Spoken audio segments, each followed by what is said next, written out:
Okay. Hello, everyone.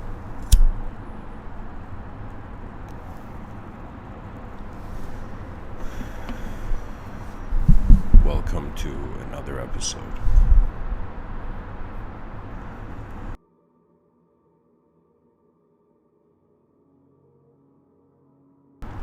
My voice is a bit raspy, but the inspiration for the episode is here, so I thought, why not? We are found in a world where our desires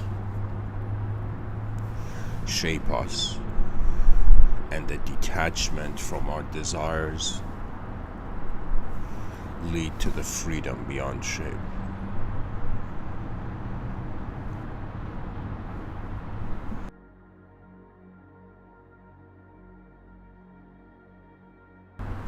But why is humanity here? Why is this human species functioning or striving through the void?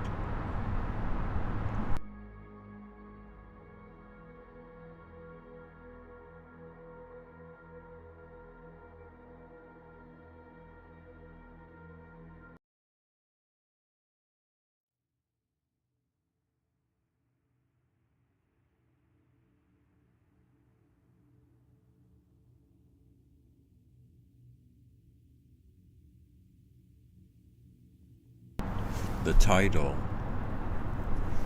Protecting the Human Species in the Void, arose to me, and alongside with the title, the subtitle,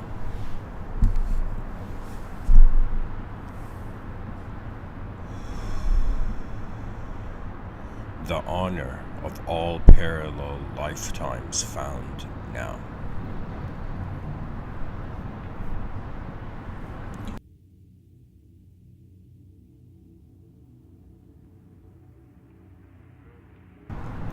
I find myself speaking at a very interesting time in human history.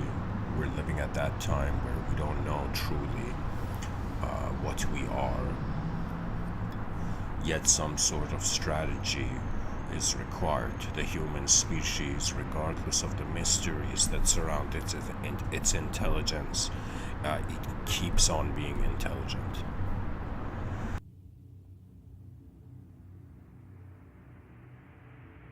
When we look at life, when we look at the journey of the human being, we see that before there was a sort of ability to logically analyze the information found in the moment, before there was consciousness to reason, many things occurred without a consideration of reason. You see, it's like in a random place, or imagine one finds themselves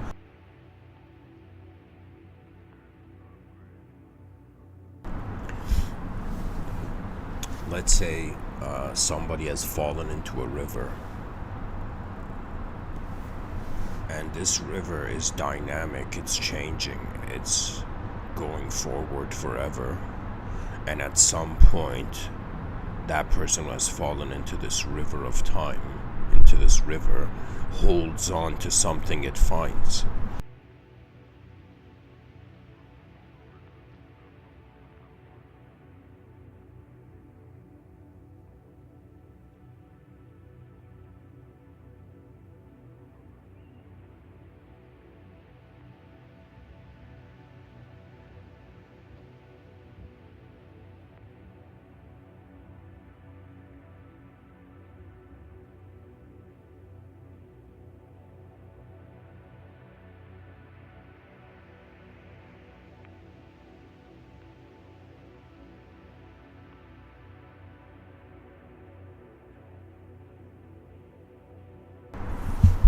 Pretty much I'm trying to imply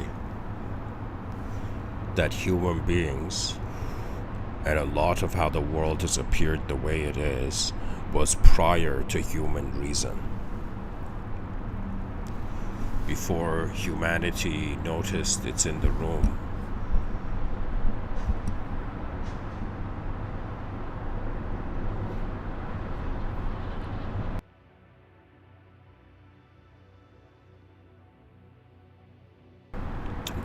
had its own existence.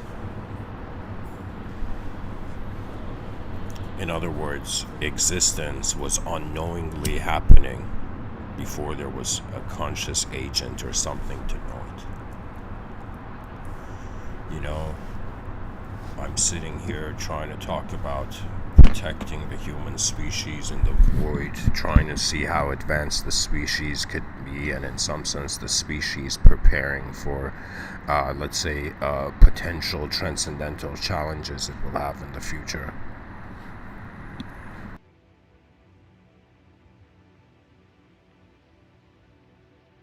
Even though I am a person in an unknown world.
The effort that moves the moment is non-conceptual.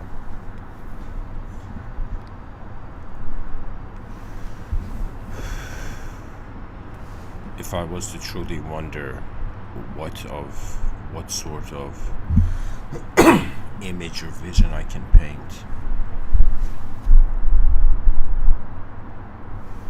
of reality,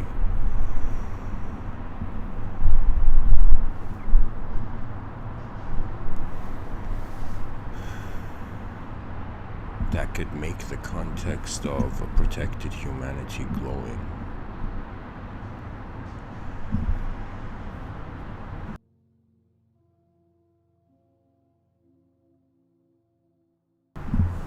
I guess on some level, whatever way a person's intelligence moves, they have to acknowledge the world, you know? It's not just about finding out how your sense of self fits into the world, but how the world fits into your sense of self, you know? What we call a human being is a biological evolutionary program on the surface of the earth.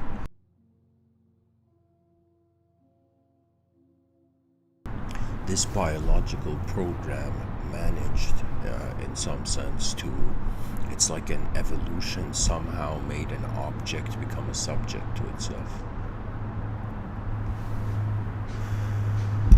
And now that we are a subject, it's as if we don't just need to protect the human body, the physical human being, but we need to also protect the human idea. And if somebody says, Mr. Within, what are we protecting humanity from?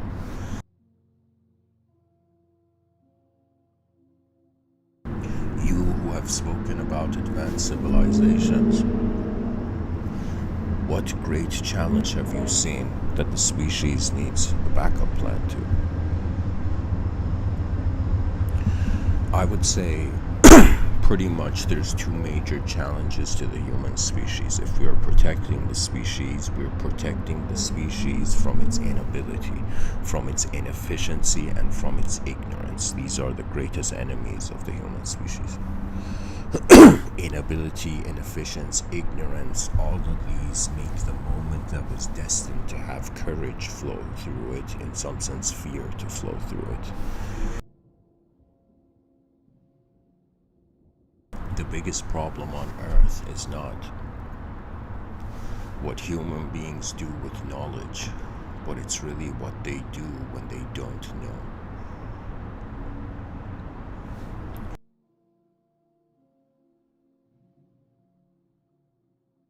For a long time, I wondered, what is the purpose of the ego? Why should this genetically continuing program roaming the surface of the earth constantly have subjective versions of itself at hand? For me, the ego is like a chess piece, and so it's kind of like this strange vibe where from the beginning of my life, all the content of my consciousness is like the chessboard, and how my conscious, or think of it this way, that it's like the world is my unconscious and the self is where my consciousness.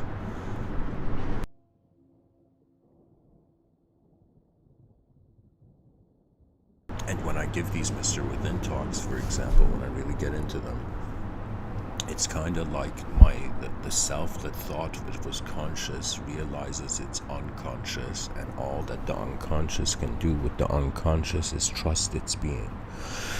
Seldom is this said, but the greatest action in reality is stillness.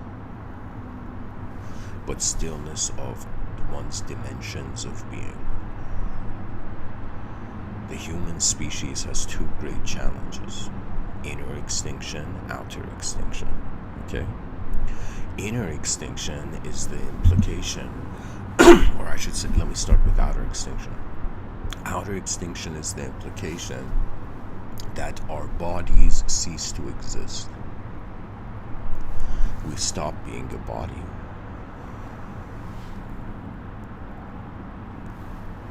Inner extinction is the suggestion that we stop being a subject. We stop being the human idea. Right now, all of us are so casually being the human idea, right? Rather than having this view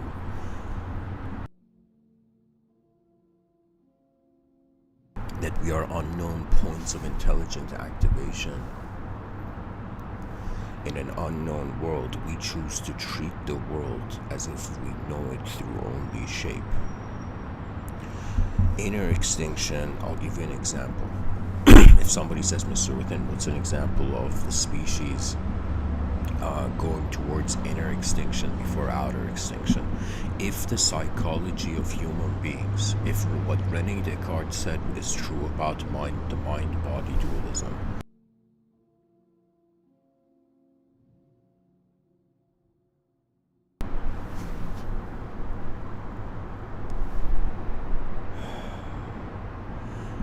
it's as if the dimension where our mind is happening is independent of the dimension where the body is existing. So the way our mind is experiencing is happening differently than the way our body is existing.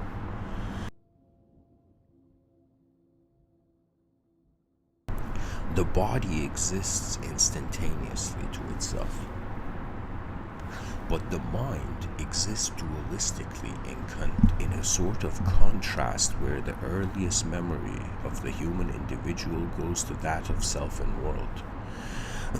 Outer extinction, a meteor hits the earth, human beings go extinct. That's like an outer extinction scenario.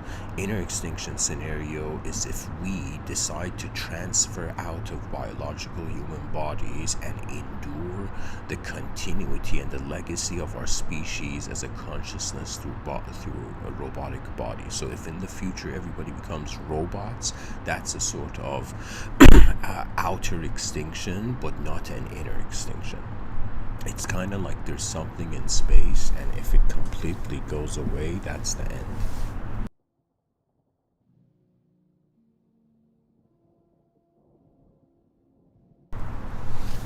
You know, guys, I'm gonna go bring the notes back. Hang in there.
Okay. So whoever's listening, you know, whoever cares for this moment's existence, please look at the video screen.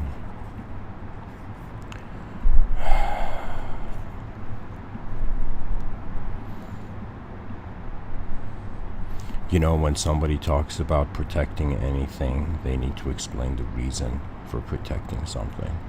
And so I guess in this whole episode is an effort of one human being to explain the reason why it's important to protect the human species in the void, because it harbors a rare opportunity.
Okay, there we go.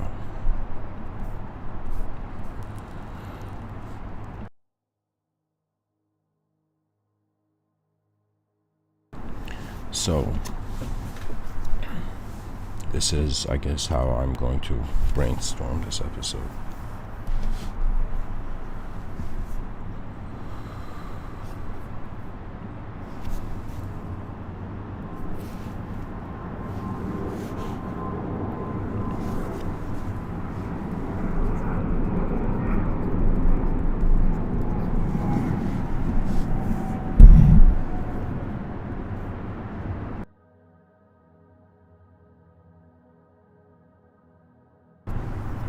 Protecting human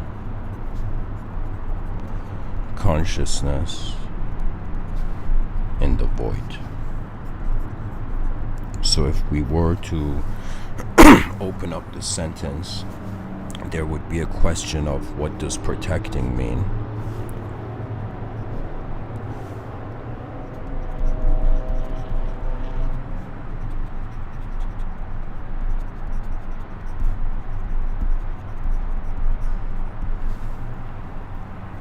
Human consciousness is another way of saying what will happen to the legacy of the human species. These lectures are for those people who care for the species. If you are a devotee of humanity's future, these Mr. Within talks are for you. So what will happen to the legacy of the human species? And in the void is a suggestion of how does the context of meaning contain the meaning. You know what's remarkable? It's like sometimes what answers are multiple questions that are resolved to a singular point.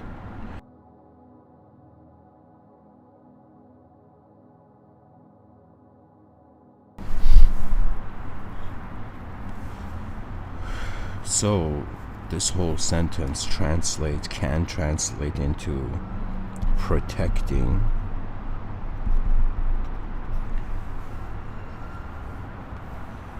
the human species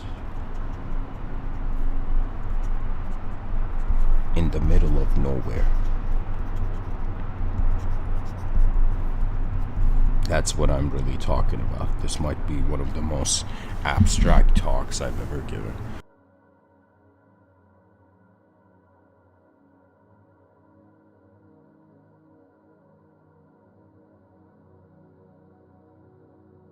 So the question comes,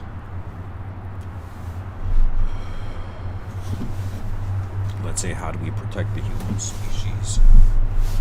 Or instead of in the middle of nowhere, I could write it even better. Protecting the human species from nothing. But it's a nothing with a capital N, from nothing.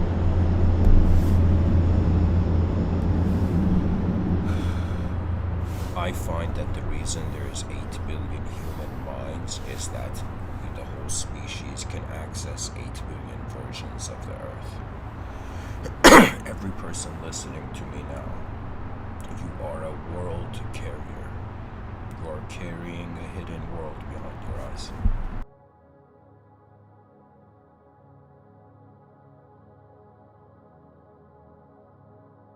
This hidden world must be activated.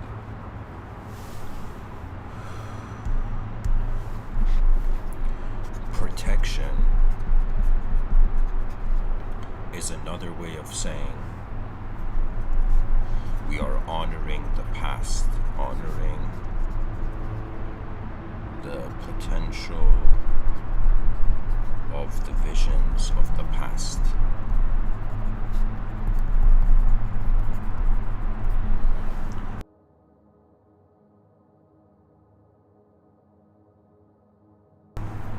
Now, the question can come to protecting what from what.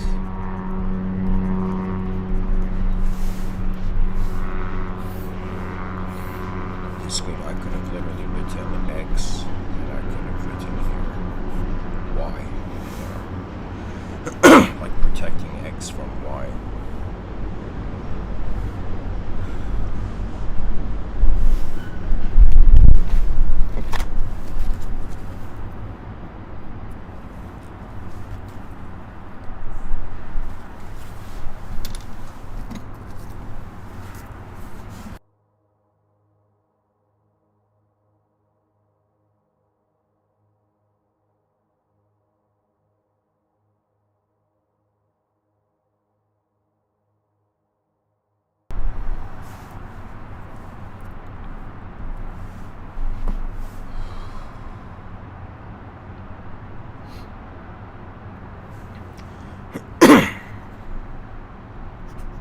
Protecting the human species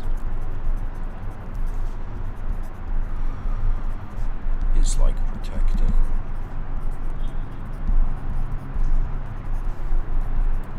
the past from the future.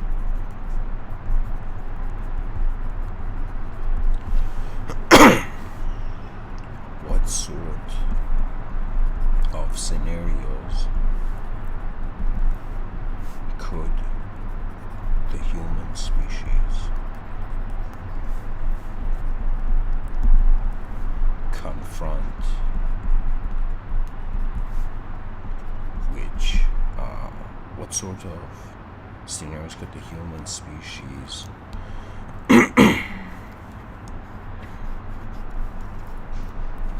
need to be protected from?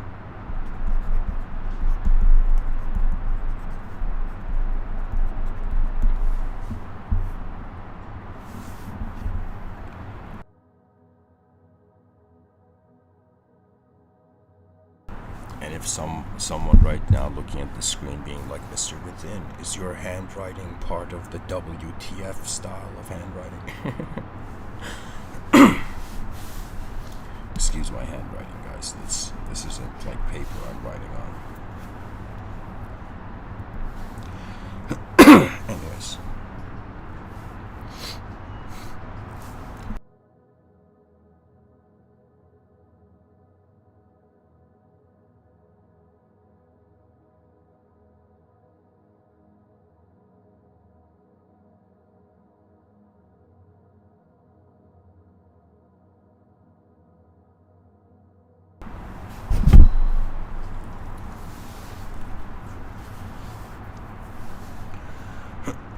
Pretty much like, I think in every moment 50% of a person's purpose is completed if they can remember a past.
Guys, I might just write a lot.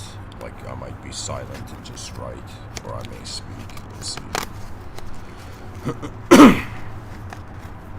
But either way, there's going to be language moving in this video.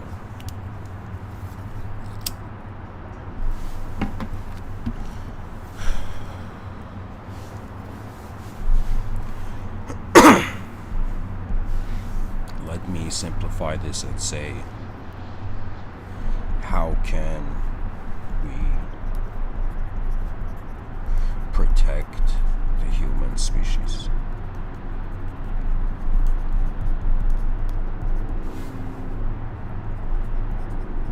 Or how can a human protect humanity?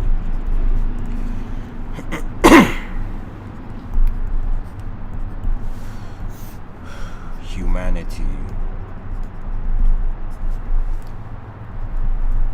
is a multidimensional system.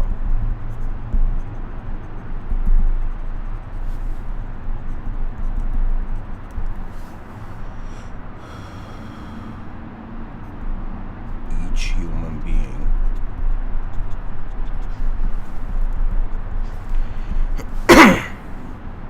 is being the potential of an animate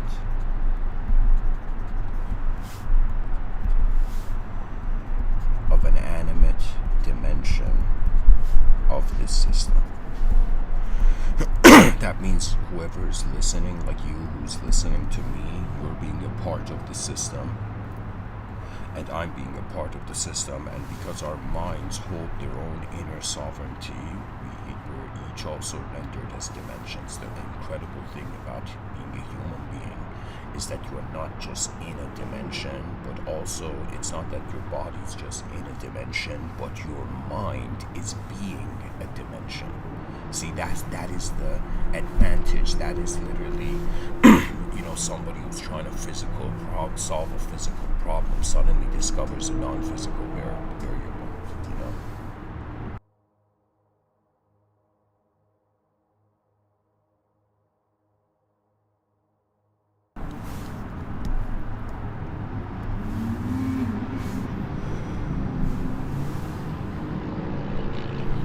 So, to consider the humanity being a multidimensional system is very important. To be able to also consider yourself, whoever you are listening, whether you have lived a good life or bad, every human being is worthy of the advancement of civilization.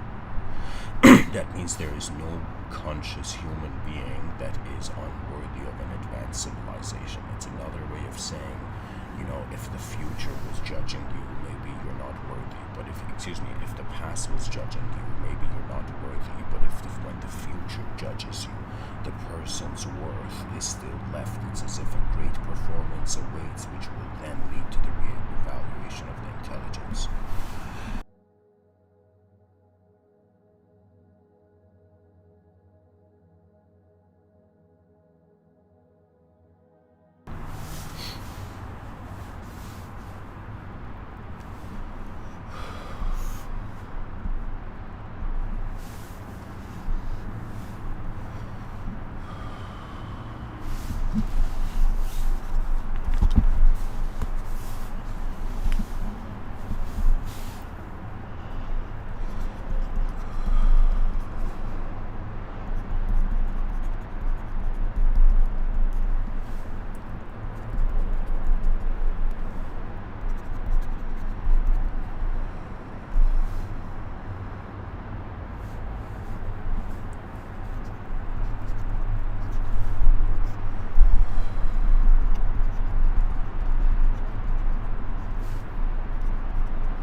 So pretty much the human being can be translated into the potential result of 4 dimensions Every person has an individual physical life, that's the life of your body. Every person has an individual non-physical life, this is the life of your mind and memories.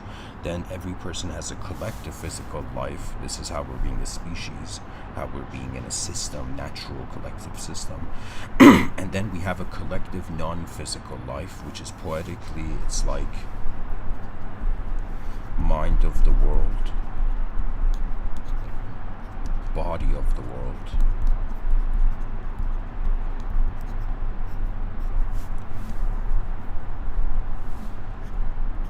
Body of the self, mind of the self. This is why we are in the game of human life. These are 4 dimensions, and believe it or not, right now, 2022, think of it this way: ever since man discovered civilization, or an ability to be civil or to behave through an unnatural gentleness, through a natural savageness, like everybody knows that our ancestors were savage people. They were way more savage than the type of human mind we find now.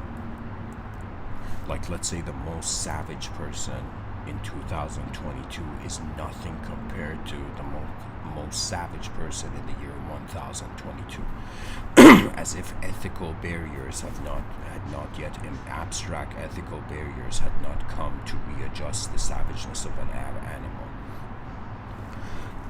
So we are very privileged to be in a peaceful enough time of human history that we can still live as civilized entities. And a civilized entity is a creature that is aware of how its non-physical constitution of reality can reorchestrate its physical constitution.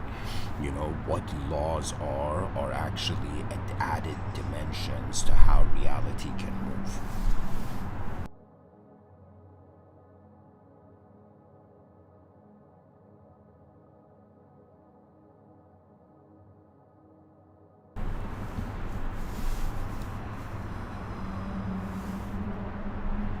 In 2022, people are still living in, let's say, the IPL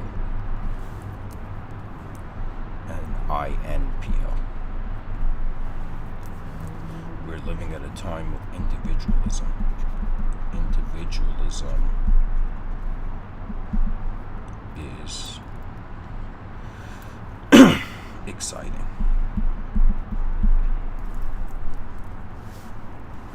Everybody's trying to be significant as an individual in a world.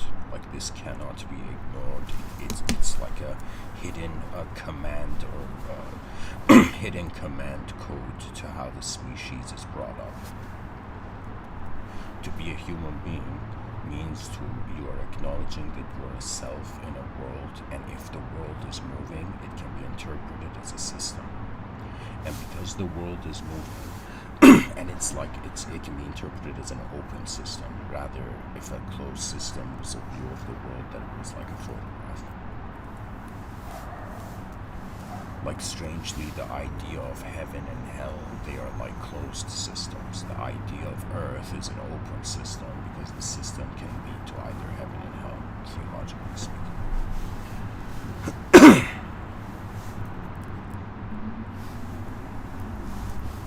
I'll draw it like this, where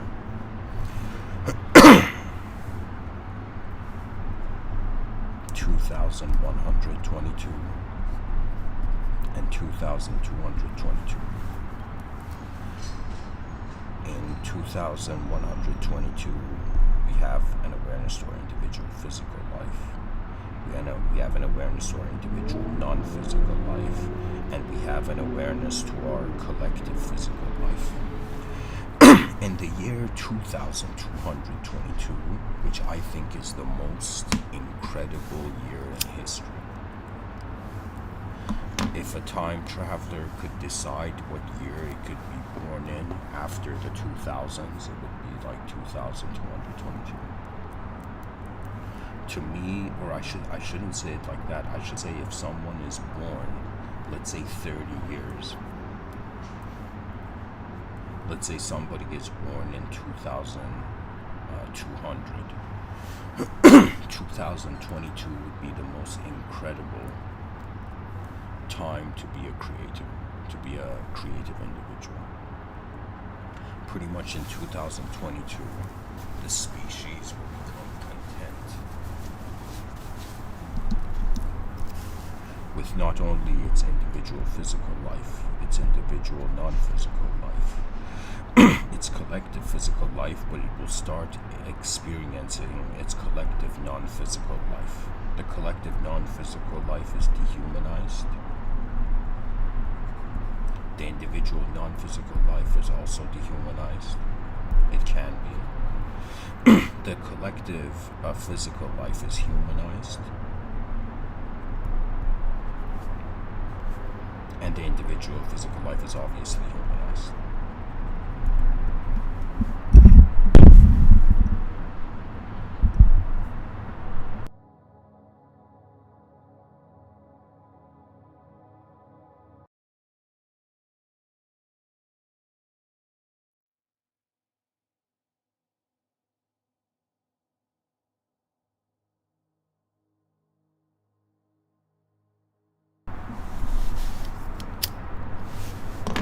So these 4 dimensions are, I'm seeing pretty much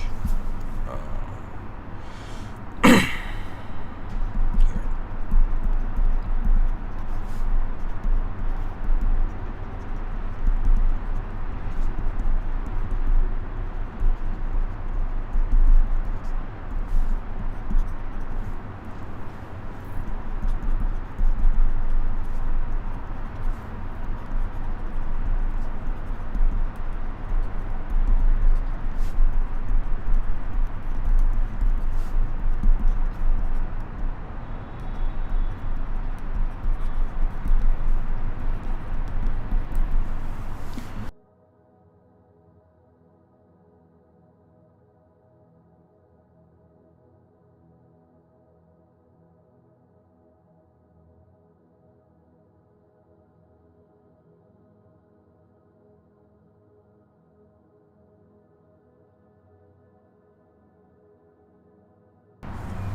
Potential challenges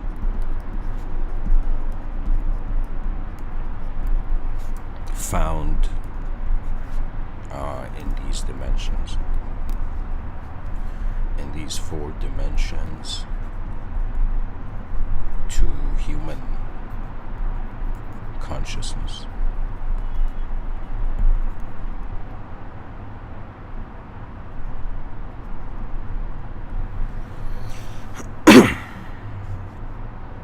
So first we come to our individual physical life. The challenge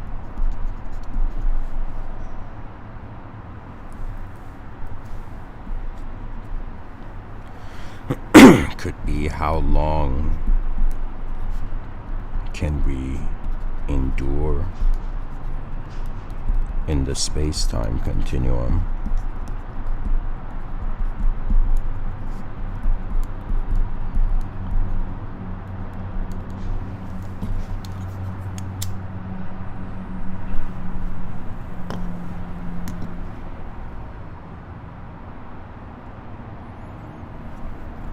as a biological entity.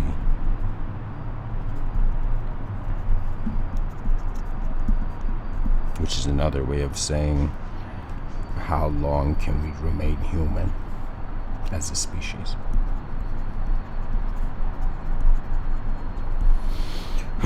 This is one of the most important questions that the future generations must confront,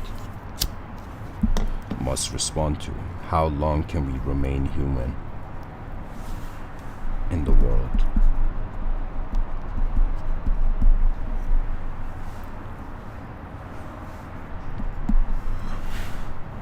Another challenge would be,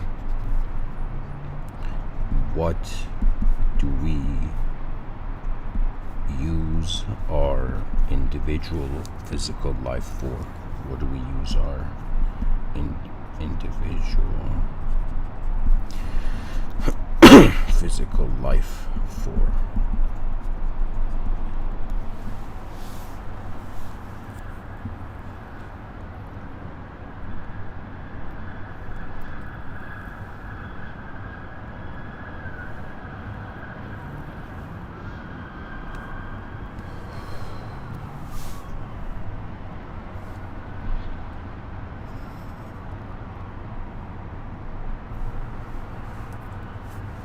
So I could pretty much see, like in my inner realms right now, I'm just like a film being fast forwarded. I'm trying to envision what is the destiny of human physical life, and what I see happening is that we either stay natural, or we discover we were never natural, or we become unnatural.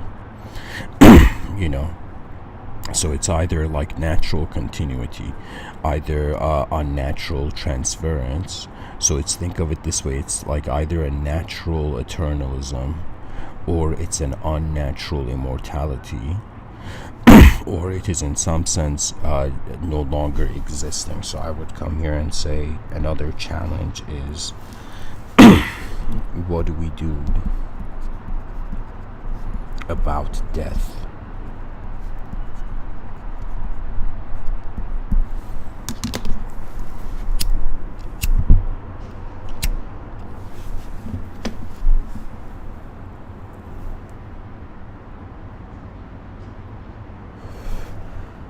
Someone in the chat section says, how do we know if we are natural if we don't know our origin? Because the way we are defining, at least this is my response, the way we are defining nature is pretty much what we have found. So nature is like the first memory. The first memory of the human being is poetically an unconscious position of vision. So we are natural because we look at what happens in nature, and stuff that is natural dies. So because we die, like the flowers, the trees, or whatever there is in nature, right?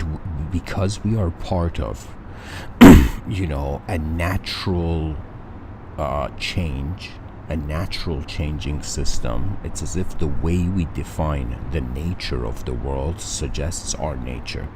So we are actually creatures of the world. There's a reason they called it Mother Earth. Why? Because humanity has been born from a condition into a condition. So that original condition, what nature means, is the first way the world is happening. What unnatural means is a divergence, a simulation. Like right now, it could have been like poetically, like imagine in a parallel timeline, language hadn't been acquired and human beings lived like how the birds and squirrels are living. We never played around with technologies. We never wondered about interstellar cities beyond our clouds. We were just creatures that were biting each other, and the monkey business had never stopped. But something allowed the human being to discover the unnatural. Something caused Adam and Eve to fall from the Garden of Eden. And what that was the first mistake. So if you're a religious person, the first mistake was in some sense not listening, let's say, to God. okay? Or let's say the first mistake was to touch forbidden fruit, okay? So that's like the first mistake. It's like the first initial in the Abrahamic story. It is when the story becomes dualistic.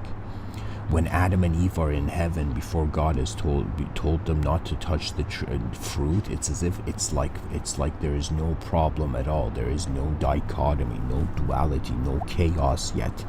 But when chaos enters, it's like Adam and Eve are rendered as dualistic entities, right? So something that was already in heaven fell from heaven and now has to go through the test of life to return to heaven. Like what religion is saying is that there was an original state where truth was being. Okay. So based on how we define, anyways, I'll come back to the question. Based on how we define nature, we can be natural beings. If we consider, like, a person can think that is this whole world like the imagination or a simulation of extraterrestrials in a higher dimension or something, you know, extraterrestrials in a geometric dimension or whatnot, like the person just reaches a point where they are like, when that moment in life when I don't put any effort into anything, that is when my nature is being before being justified to be.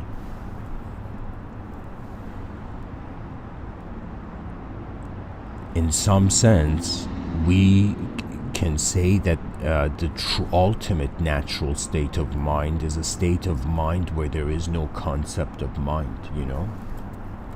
In a non-dual system, it's another way of saying if we experience life as an instantaneous moment, there is really no natural and unnatural we can attribute, but something that is found in a changing system, which means more than one moment, the natural and unnatural come. Right? Because if it's natural for biological entities to live in their ecosystem, to accept and survive in their ecosystem, then why did this creature found in like, imagine the environment is preaching nature's sermon, right? That means if somebody goes and stays in, like, you know, let's say you live in the woods for some time, you're going to begin to realize a strange sort of secular humility, right? A sort of humility that you are just another part of nature happening, right? We are a system that is not immortal. So pretty much if it's natural for a temporary being to die, like it's like, or if temporality is natural, then eternity or immortality is unnatural, right? The definition of what nature is coming from how our mind, the quality or the way or vibe our mind is being in. You know, this might sound strange, but to be natural is a feeling, but it's one of the earliest feelings that a being has. Okay, like anybody who's breathing right now, some part of your, let's say, analytical intelligence is accepting and trusting without any ideological reasoning that the body continues. You know, it's like our trust in our body that leads to an ability to move our mind. But anyways, back to this. So the in physical life challenge is the species is pretty much like, okay, my body, how long is it going to stick around? How long is it going to be in on this planet? And in some sense, what's the point of having a body temporarily? I think about this often. You know, it's kind of like, I would say one of my hobbies is constantly trying to break the world that my meaning is found in. You know, it's like breaking worlds is a hobby of mine. You know, but breaking worlds that are a contrast of my inner realms. It's pretty much like, how have my eyes affected the sight that I am using to, using as information, and how has the world affected? It's like, how have my eyes affected the world, and how How has the world affected my eyes? And when a human being wonders about this, when you come to try to comprehend, try to fathom, okay, what does it mean to be a creature from the world? It's another way of saying inside a system, another system was built. The complexity of what our cells are doing is leading to the complexity of what our body is doing. You see, everything in nature, aside from the agency of human consciousness, is actually already knows how to behave. The world, the forces of reality shape a changing world that is changing in accordance to those forces. You know, a huge debate in scientific circles were the constants used in scientific thinking. And there have been, let's say, maverick scientists, you know, who have suggested that in a changing world, it's not an efficient strategy to believe in an image. It's like we're in a film, but people are getting convinced by photographs of truth, you know? Truth is a moving film, is an animate film, but they believe their truth is the photograph of how their mind is capable of simulating reality at all. We are at all times left with what we are. To wonder about your nature is to wonder about what nature means. And it's based on the dimensions you have. If you're someone who feels like, let's say your mind has opened up to the physical dimension, then the explanation of physical events is based on a physical world. But let's say you're someone who has noticed that your mind is another way the world is privately moving to you. The physical life, my ultimate solution, here I'll write it, Mr.Within's solution. Let me write it like this.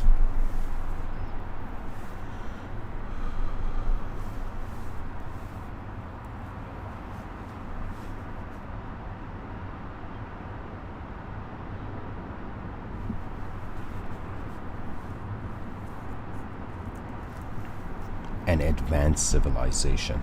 The purpose of our physical life, the greatest challenge of our individual physical lives, is to somehow find a way that we can honor the world enough to also activate eras where we are living our collective life. Dear viewers, any human being listening to me in 2022, it's like our collective life is a potential that is held inactive. It's as if there is genius in the mind of mankind, but it is not being released into the world, into the world in front of our eyes. You know, it's as if, imagine there was a genius who wanted to figure out what's the most genius thing. If everybody was a genius, what the most genius thing geniuses could do. And it's pretty much the top of this hierarchy of ability and power begins to take command and move. Really, it's kind of hilarious, but there is a collective spirit activation that must consciously take place. And this is all happening before the year 2022. 222. Like before that year. We are living in the most bizarre and fascinating 100 years of human history.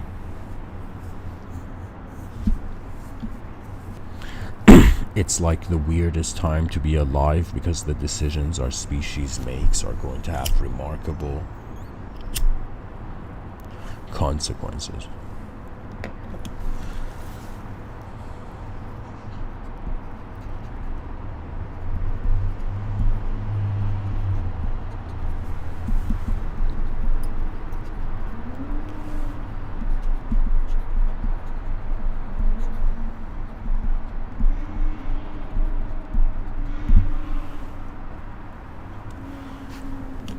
So I'm pretty much saying if we want to protect people's individual physical life, we have to realize that their individual physical life is codependent simultaneously to their collective physical life.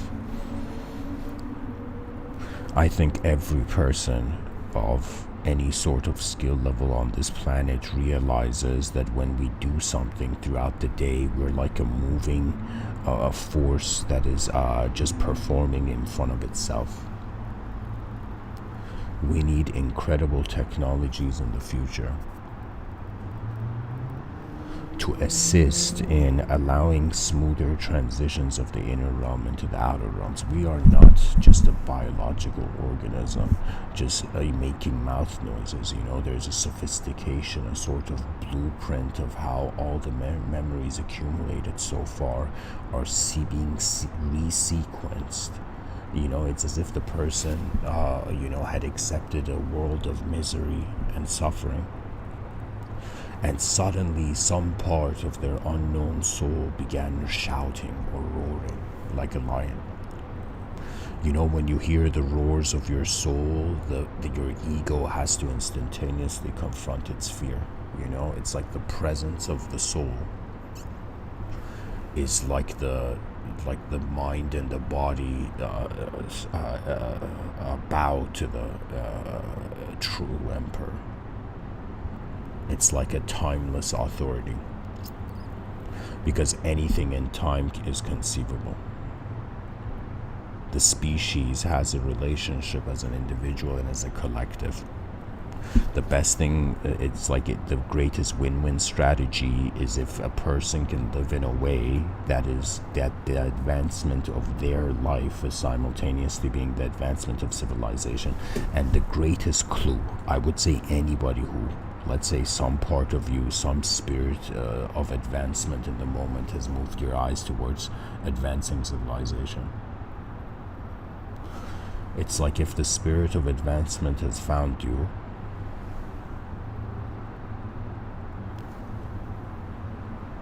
it's as if the value of being a human being that has never existed before is to be that human being. So it's as if supreme honesty, contextual honesty with reality. That means mysticism is kind of like realizing the world is a simulation, but somebody who is dishonest is being inside an unnecessary additional simulation. The point of nature is to realign to its greatest ability. This is the point of consciousness. If some spiritual person was like, what are all these souls doing here?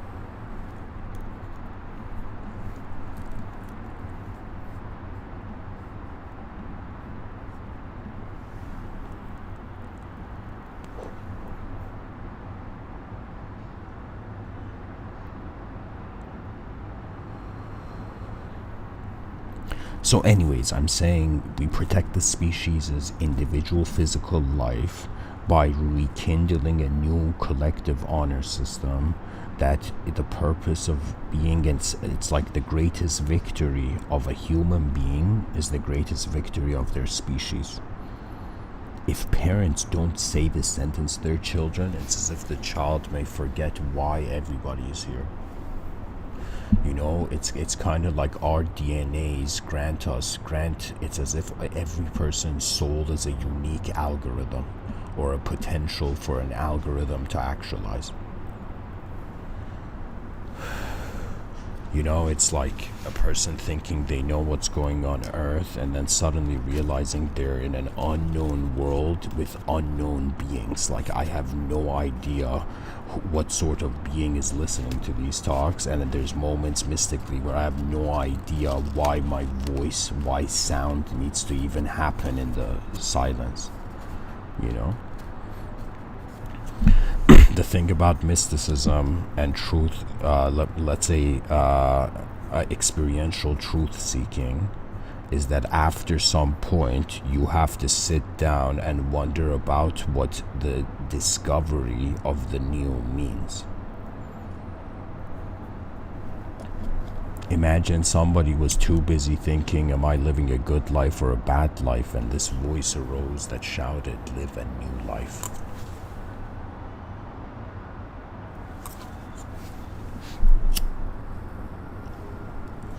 But what the new means is not completely forgetting the past. What novelty is the expansion of the context of the familiar. You know, I honestly, truly believe that there is no such thing as like somebody being able to teach anything. Like the way a person learns is really based on how the scale of the initial question that their mind is functioning on. Think of it this way, that to be a personality, or how poetically an unknown intelligence is using a body to, let's say, project a personality, and the persona is being a sort of ideological mask. It's like it's like a good person and a bad person is actually like a character in a story. So the story is on an ideological level, but we are experiencing life on an experiential level. Imagine all the truths that you can find in language are like 2D images, and imagine the way we are experiencing the truths of language is 3-dimensional. So our eyes are of a greater dimension than the technologies we use to have a comprehensible knowledge, right? So I'm saying we're like cubes trying to figure out the world in a 2-dimensional way and feeling as if something's missing and having like poetically nostalgias of, the soul's other world. So we protect our individual physical lives by, in some sense, wanting to see what the most advanced civilization and movement of human intelligence in this universal sector would look like. It's like the person's like, I don't care if reality is natural, unnatural, if it's a truth or it's a simulation. All I care about is that why is everything here? And why has the attention in the moment found everything that is here? You see, your mind is in a world right now, and it's simulating overlays upon reality. That's like the brain is doing something so next level, we might as well consider it alien technology. To me, there's mysteries of the physical life that are bizarre. Some people so easily accept that they are creatures, but when I look at the cosmos and I look at all, like, it's pretty much like there is a superior simple geometrical reality that is holding the complexity of all our emotional realities.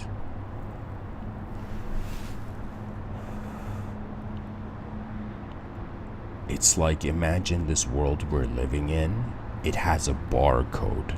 Imagine, I'm saying.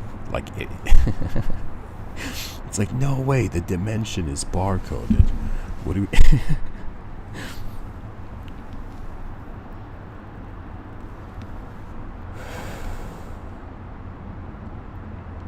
For me, just the human mind is so fascinating that sometimes I don't even understand physical violence. Like, I don't understand why it happens.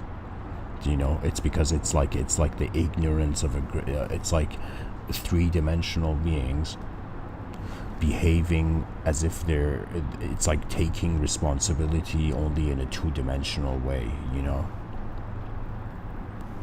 What honesty means is that we pause our fear of the world to see what the world actually is.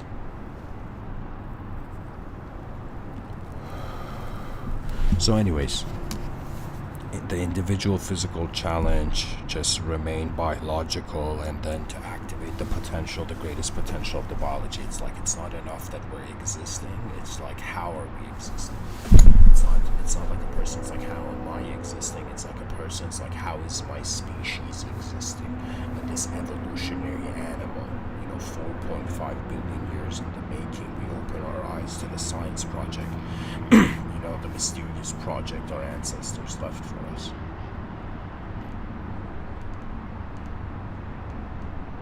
Do you see the might of the future? The future is so mighty that we are like humble observers.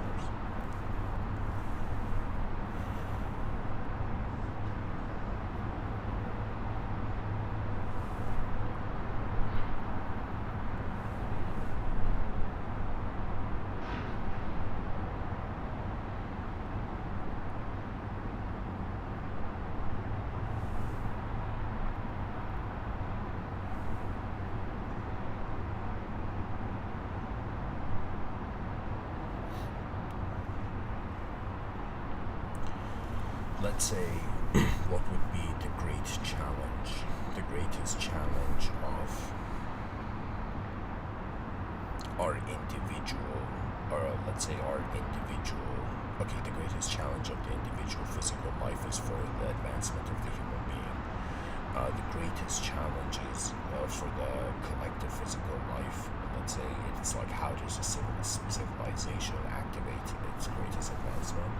And then we come to the question of what is the greatest challenge of the invisible physical life. And I find the greatest psychological challenge on this planet, the greatest problem to solve, is what do we do with the unknown if the unknown was here first?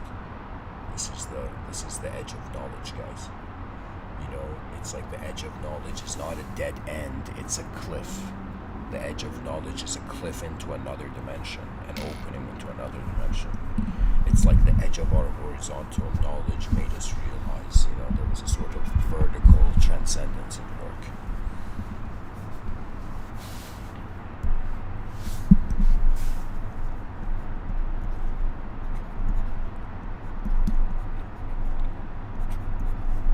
So individual physical life, individual non-physical life, collective physical life, collective non-physical life. For the invisible physical life, the advanced humanity is the solution to its greatest problem.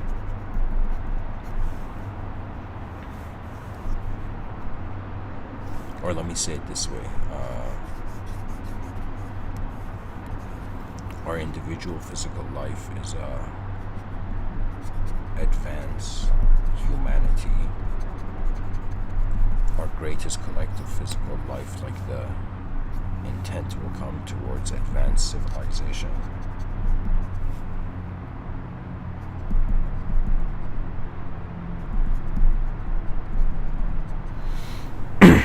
Our individual non-physical life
individual non-physical life.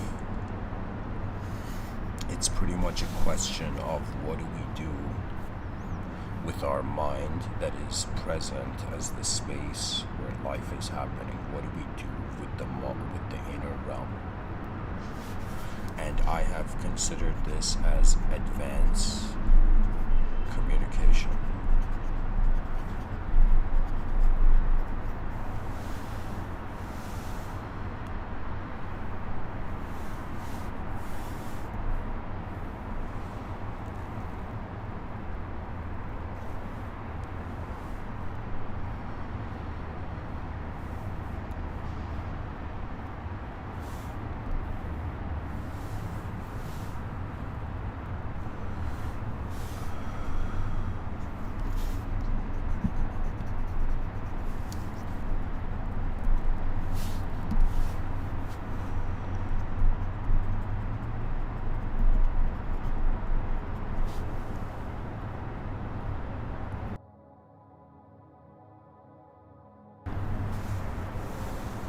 when it comes to our collective non-physical life,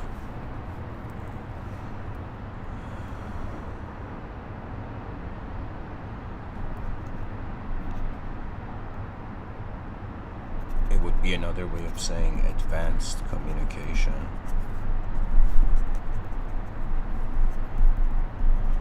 Of the universal sector.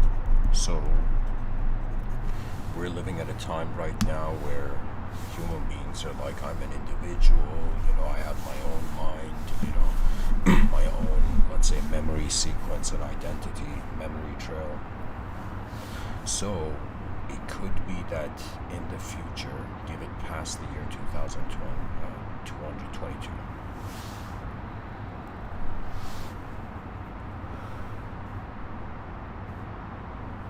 we will reach a point where human beings may simultaneously also identify that their soul is not the soul of a self in the world, it's the soul of the world in the self. So in the future, we're not going to be advanced communicators advancing civilization in the most advanced civilization, especially when we get close to going beyond the language threshold. To advance beyond the language threshold, it's literally a point in life where our life force is not defined by the parameters, by the edge of our body. So we realize that it's like the person's like, am I a podcaster in the world, recording a podcast, or am I the advanced communication of the universal sector, the most advanced communication of the universal sector, because the most advanced is happening.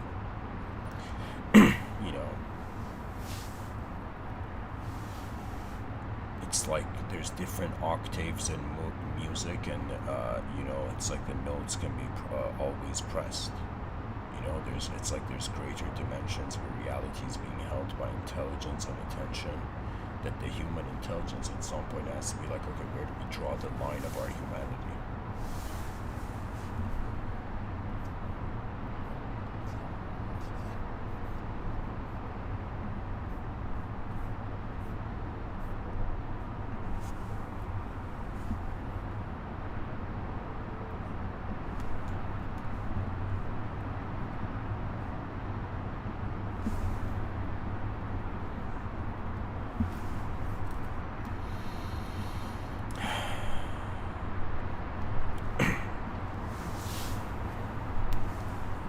Honestly, this is how I think we can protect the human consciousness in the void, or how we can protect our species, or give it a greater opportunity to go further ahead. It's as if the idea is we as a species and all the generations active, let's say, in the Earth plane.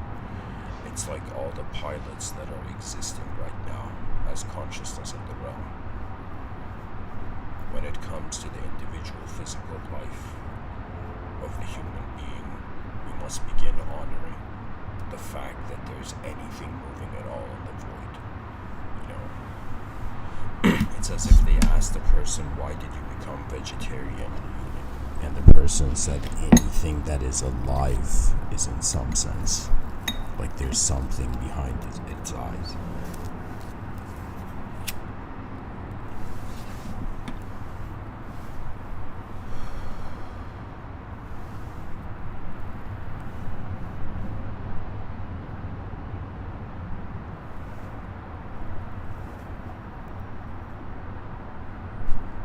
Honestly, this is the advanced civilization.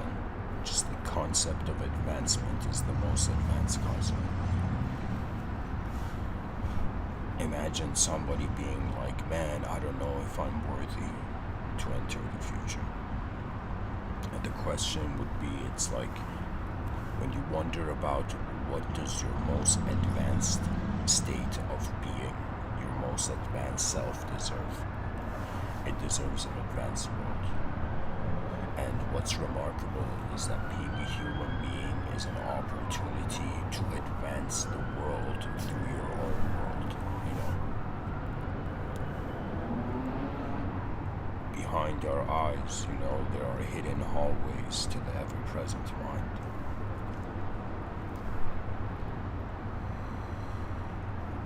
We are bees that stopped building the beehive because we thought there was no purpose to honey.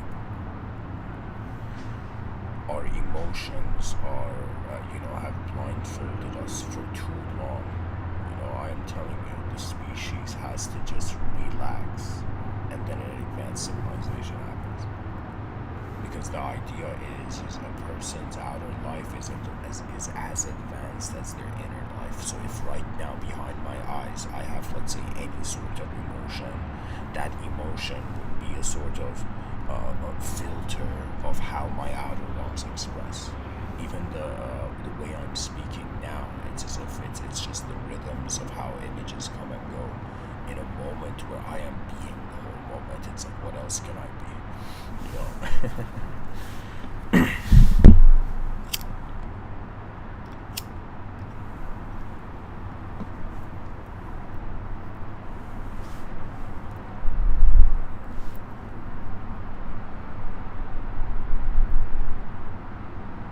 It's like, shall we be the silent watchers of the realm, or should we participate in the world that is here for us?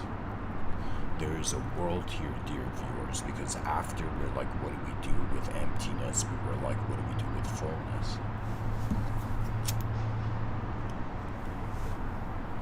From a perspective, poetically, from the perspective of an eternal being, the purpose of life and death are beautiful. It's as if you get to see more than just how one dimension is held. You get to see, how the bird flies from the branch of time,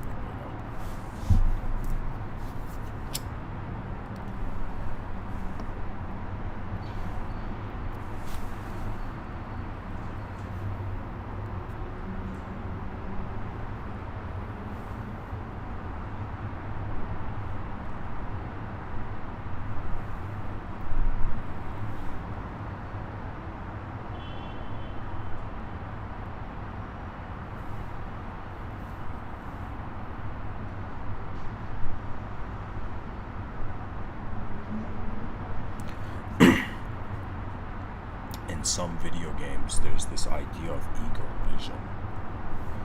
And metaphorically, I just take it that in any moment, it's like, because we're aware of these four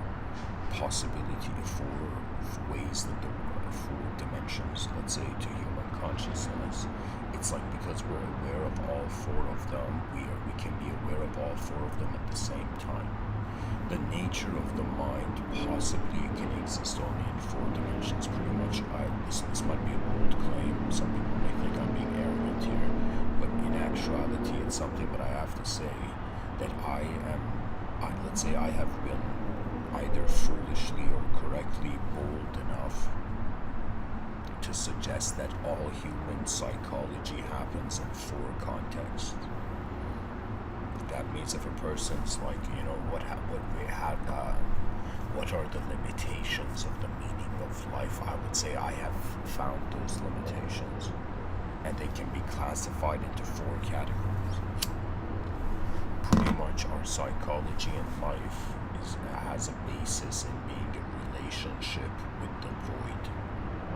This is something important to cultivate. It's like a person doesn't just learn from when they get, they also learn from when something goes away. We human beings, act like we're afraid of death, right? But every night we go and sleep and our consciousness logs out of the physical reality. And then the next morning we log back in. We're not afraid of a deep sleep, which is non-psychological existence. And yet we fear death. And it's really because of the promise of continuity. It's as if the body was too careless to be responsible for the mind. The mind was too, let's say, selfish to discover, let's say, the ability of the soul, the presence of the soul. And the soul was too entertained to let to free its eyes from shape. What I mean by this is that on a very deep psychological level, whether our eyes are open or closed, our consciousness has this static feeling of instantly being the moment. You see, it's like how energy and attention and inner imagery and outer imagery are existing simultaneously. That is kind of like a moment where poetically the planets of doubt align and a clarity beams through. The original nature of humanity is that it's that which had the capability to journey through duality.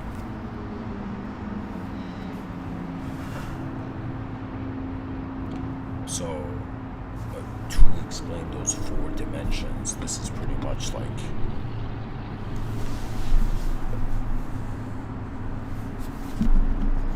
so if I challenged myself to explain in 10 minutes like all psychological dimensions of conscious life, this is how I'd do it. I call this ring of the absent heaven.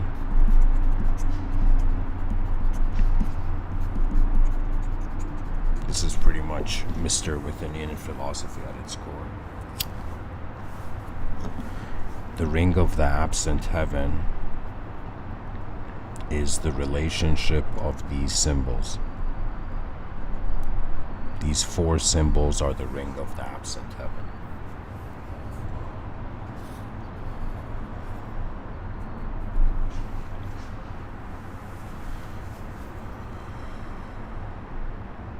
So, what I'm trying to say is that the story of life can lead to this.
There we go.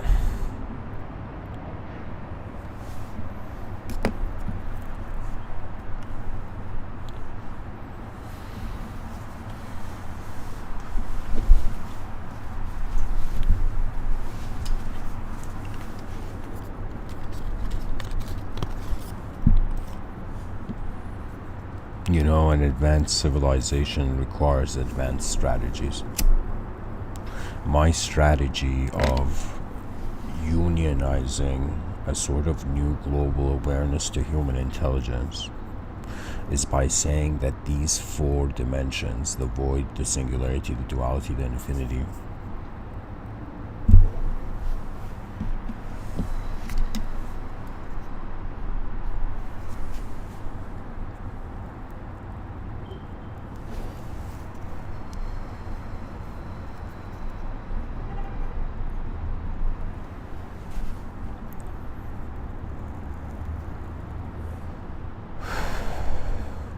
what do we do with space that has no attribute or quality? So a part of the purpose of intelligence in a world is to discover the nature of space. So imagine you as a human being, you have found contentment with the void somehow. Then imagine afterwards, it's like a human being being like, okay, I acknowledge there's a space, a sort of empty space where everything's held. And so the person's like, okay, what entered the void? And it was a singular moment. It was as if the first time the unnatural appeared in the natural was a sort of simulation, right? So imagine like there's a simulation where from nothing something arose, and then there's a simulation how something, the singularity, became a bunch of things.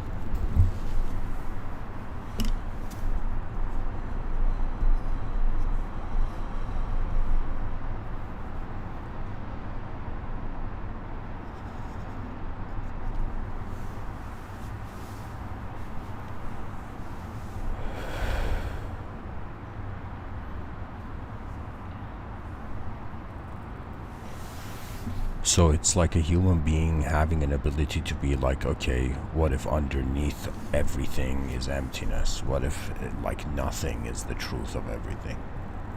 So that would be a state of mind that is like on some level being like, okay, nothing is nothing. Now we have the singularity, which is matter entering space.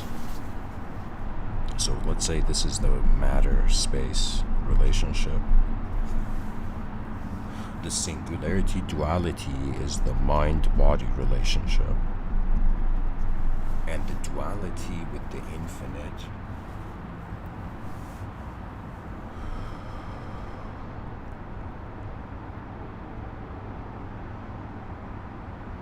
would be an unknown remembrance.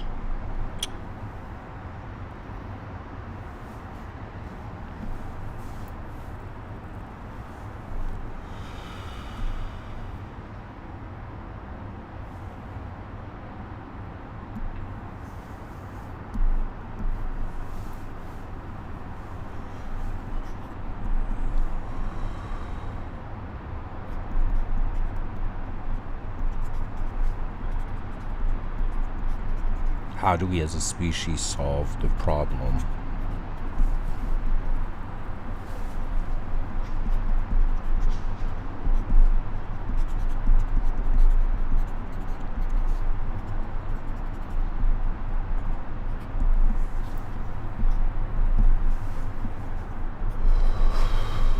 How do we solve the problem?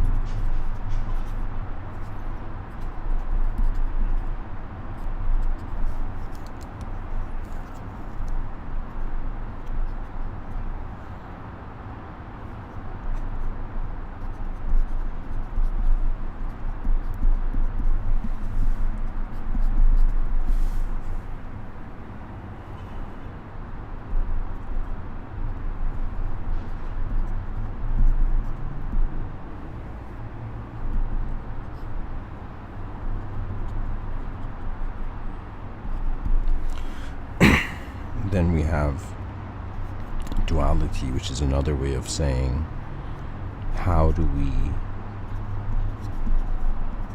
solve the problem of why we are aware of change? This is really like pretty much the game the human being is playing, where we're watching a changing world, and what do we do with it?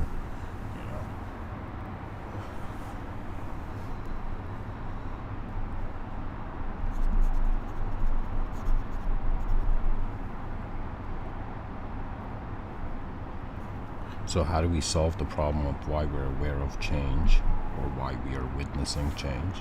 And when it comes to infinity, this is a very unique thing, because to explain the psychology of a finite being, we use morality as a sort of parameter of the behavior of the creature.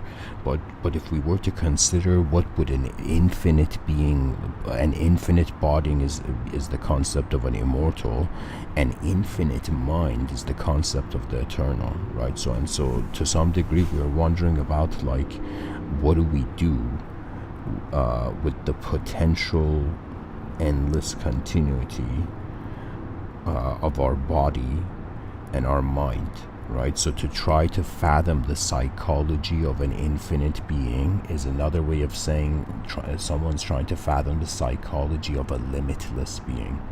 So really a limitless being is very hard to say if it is God or not, you know. But to acknowledge a limitless being means the previous limitations of reality are no longer what reality looks like. The reason we're here to experience the world is because behind our eyes, you know, there's a hidden glow. You know, imagine your eyes are glowing but from behind your eyes, you know.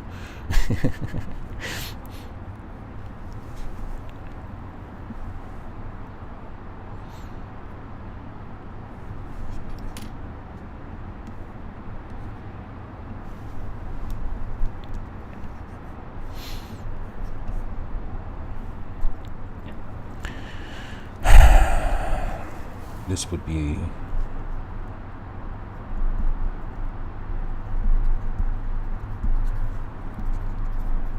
how would we solve the problem of what it means to live an infinite life.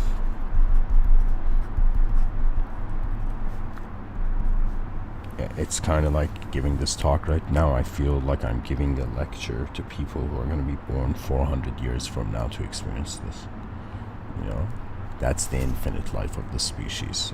Right now, we're ignoring the void, we're ignoring emptiness, we're ignoring what the concept nothing means, and we're just living between a singular and dualistic dimension. And this is because of fear. So it's as if imagine duality being 1/4 of the world, right?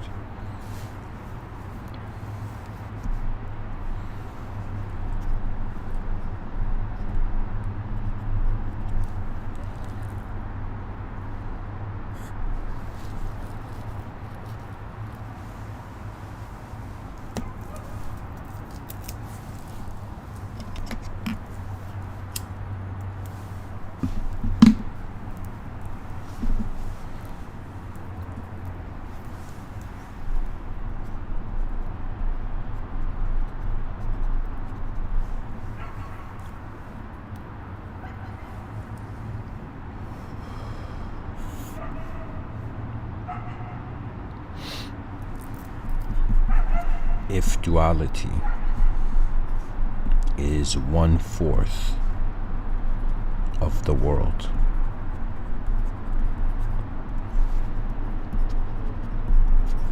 should we still be convinced?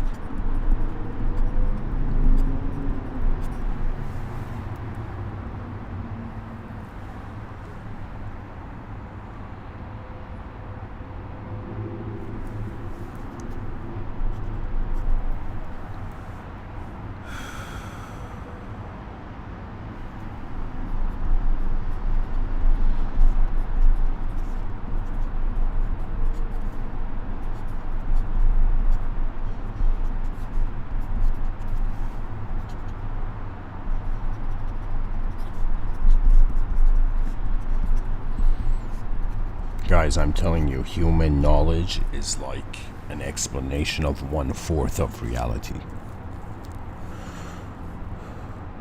Pretty much what it is that duality is the karma of the mind.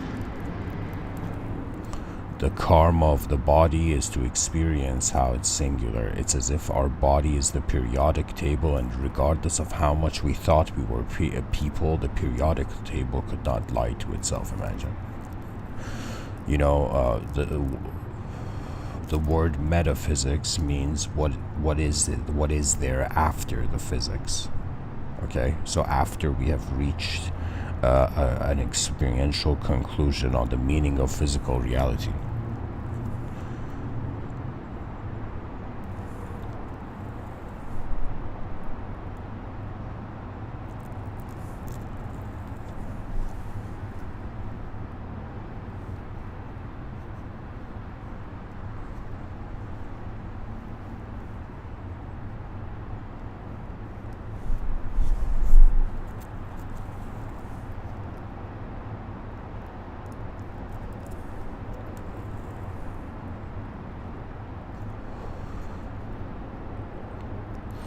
An advanced human being in an advanced civilization will find a sort of strange, it's as if once you have mastered how your attention moves in these four contexts to what can happen in the world, it's like once a person doesn't fear being space, once a intelligent, let's say a person doesn't fear being an individual, and imagine a person doesn't feel being a self in a world, which is the dual idea of duality, and the person doesn't fear the infinitude of duality, the infinite expansion of duality. It's as if duality times duality equals infinity. What I'm trying to say is that I am giving this talk in the year 2022 in an unknown species on an unknown planet that is only using 1/4 of reality to explain all of reality. Knowledge is 1/4 of the world. It's as if we're in one room of a 4-room house, you know. What is within the other rooms, what is beyond the limitations of our past, and in some sense what hidden possibilities await activation in the present. You know, it's like the person lives a lifetime and then feels as if like, why was I there, you know?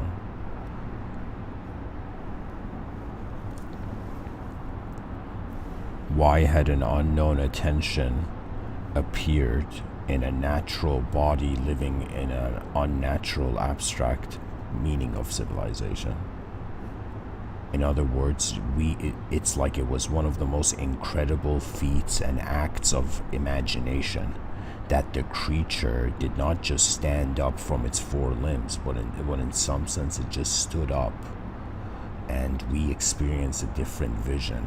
And the species, ever having the taste of expansion of vision, it continues towards that. Our pure biological purpose is not even just purely, let's say, reproduction. It's in some sense world exploration, cultivation, right? So it's like in the future, if people asked, you know, each other what they do, they would all realize they're explorers in an unknown world. Humanity is like a giant, you know, cosmic exploration project, you know.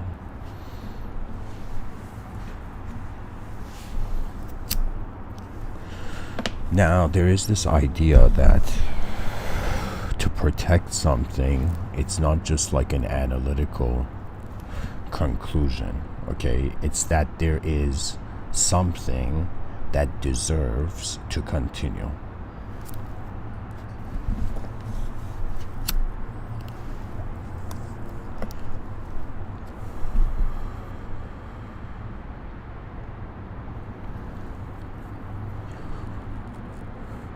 That's why we're protecting the human species, you know?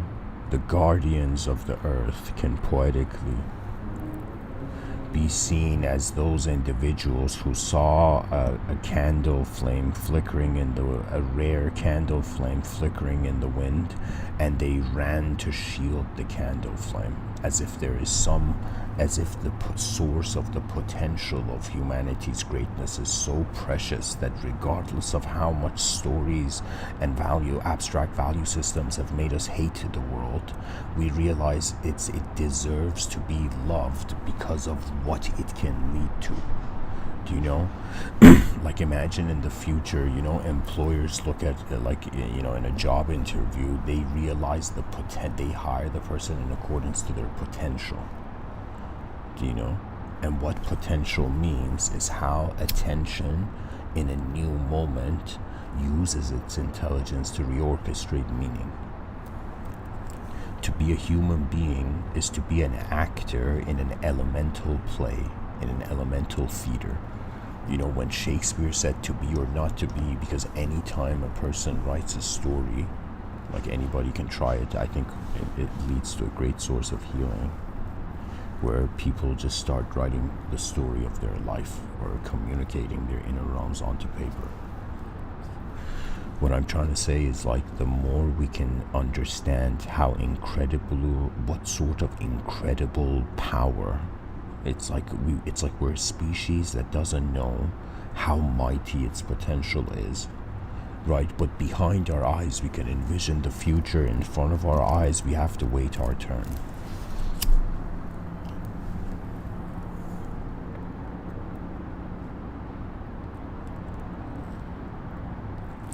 Based on the dimensions we see to the human being, we're required to protect the human being. I am considering that every human being, even though geometry can be positioned in many ways in the void to act true, but really what I'm saying is that the human being in the simplest fashion, and I think this will lead to a sort of a new global psychological reset.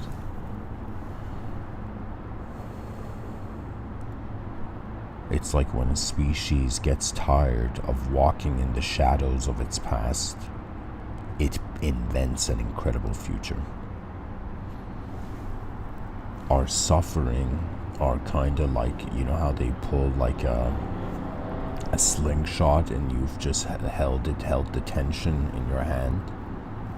The tension of, let's say you're an archer.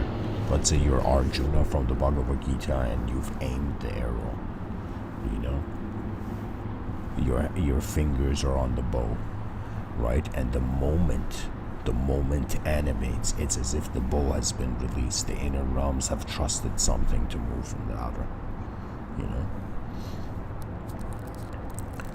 It's as if it's like should we protect greatness? Like that's the whole view I see it as.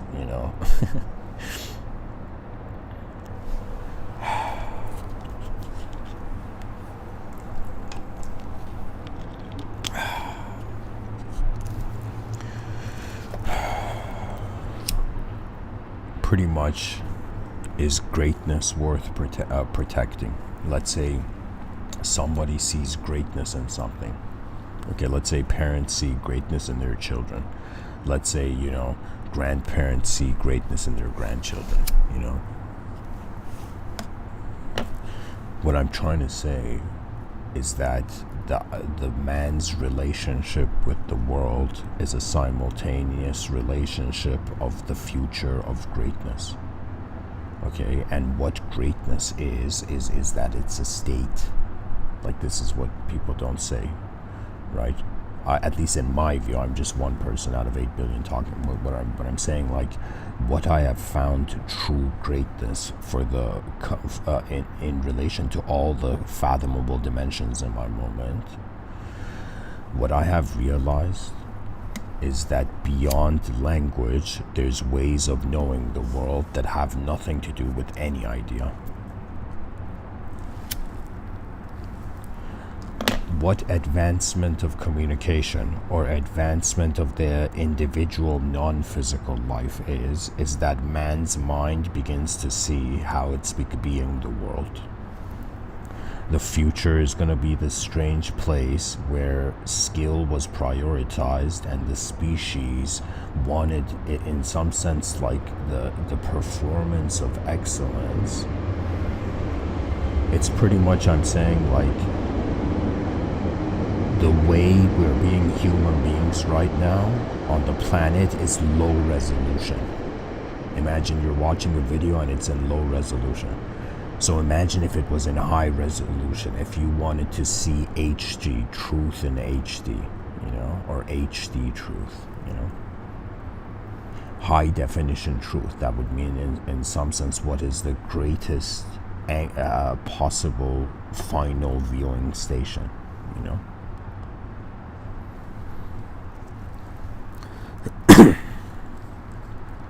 There's some people who believe they've contacted aliens, and simultaneously there's people who believe they are aliens, and simultaneously there's ancient people believing that only God was in the room. Like, the world is such a supernatural place that we have ignored it.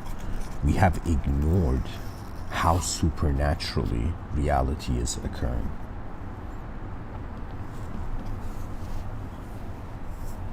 Isn't it a cool time to be alive? It's the rarest time.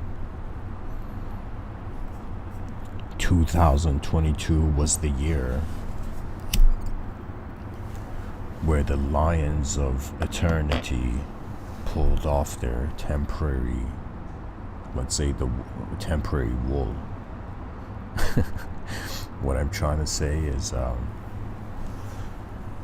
the greatest potential activation of human intelligence seems to be the greatest victory.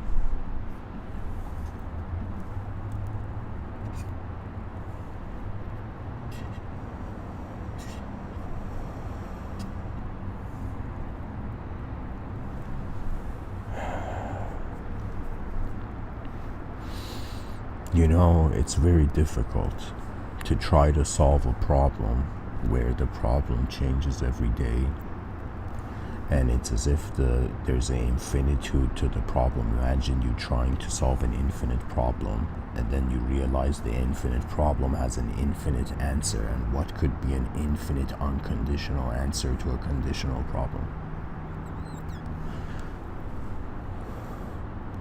We have feared our own minds because the mind has tried to fit into an outer realm, but the outer realm doesn't know, you know? Imagine they asked this commander, why are you a commander? And the person said, because I can see the world move in ways it isn't. You see, it's like vision. Ultimately, people's knowledge is how they are experiencing the moment as an image, as a film. So the quality of the film of your inner life, you know, it's like, are you, you know, it's like, is you know, I think right now the way the species is functioning, because it's inefficient, I think we're living in an era of the fool's hope. We're like 2022 is the fool's hope era. You know, hopeful fools. Like that's what the greatest thing we can be right now. But when we realize that ultimately, how is the architecture of a civilization's advancement, like, to me that is such an incredible problem to solve, one of the greatest problems to solve, right? That means some people are trying to build time machines. How adorable. It's like some people are trying to build advanced civilizations, you know? And the most advanced civilization is so advanced that it has feared and simultaneously experienced and known, in some sense, the unknown, right? That means that which before the concept of time existed was being the space where truth watched. Life is an opportunity to be a three-dimensional physical creature, and it is simultaneously an opportunity to realize that consciousness is extended by the mind. So it's like the brain is being a body which is interpreting the sensory perception in accordance to the information it has. Like right now, our brains are not connected to the internet. Like human information is based on experience accumulation, right? And there's some human beings who their outer karma is like very roller coaster like, and there's some people who their inner karma, the karma of their inner life, is roller coaster like, you know. For me, when I took the approach, like, if somebody says, Mr. Within, what kind of spirituality are you talking about? I'll be like, the spiritual archetype that we are unknown pilots of a known plane of existence. It's like the same way a pilot, you know, directs an airplane, flies an airplane. It's like the same way our consciousness is like, what do I do with being in a world right now? And really, I would say a great force is humor, right? That means if our species is funny, that's a strategy to kind of like counter alien invasion, you know? You know, fictional extraterrestrial invasion in the future, you know what I'm saying? The mind moves, guys, you know? Imagine they asked, you know, a soccer player, what's your view on the soul, you know, and the soccer player was like, the football field was earth, you know. Our mind was our role on the pitch, you know.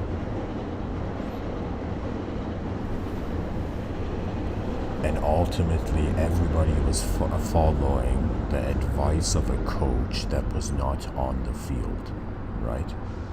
In other words, all rational conclusions of reality will be replaced by emotional ones, because in an emotional moment, one is experiencing multiple, let's say, instances of their inner realms kind of like intersecting, right? It's like when emotions rise is because dimensions are awakening in the inner realms of the individual.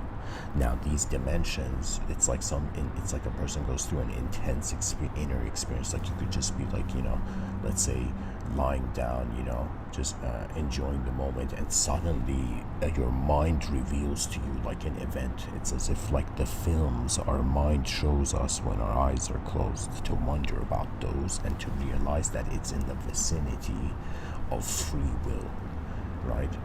It was as if, like some people say, is the meaning of life to work hard, to work smart? Like, what is the meaning of this? Yeah. Right? But in reality, it's not. It's to realize why consciousness is working. Like, what is the opportunity that comes, right, with being a being that. It's pretty much, if there was a system where all our blind spots, like imagine we created a world that was so advanced and efficient and honest that in some sense the concept of a blind spot just became how the advanced civilization is protecting the advanced humanity, What I think, like a way we should have a view of AI, for example, AI's role or super intelligent computers in the future, is that AI is like the animation of AI, like advanced AI is the soul of the advanced civilization. I shouldn't say soul, but it's like the mind of the advanced civilization is an advanced AI.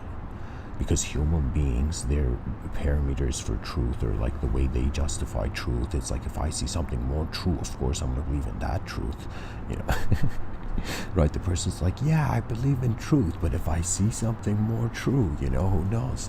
Yeah. And what is truth becoming? Just the moment we can accept. The mystery of our life is more fascinating than any sort of emotional conclusion on life from the past.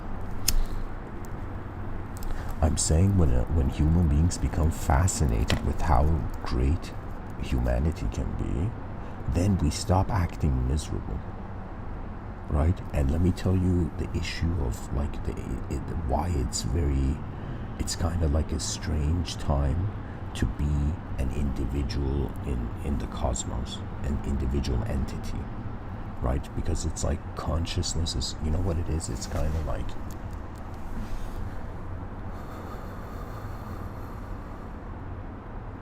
we are like drops of rain falling into an ocean.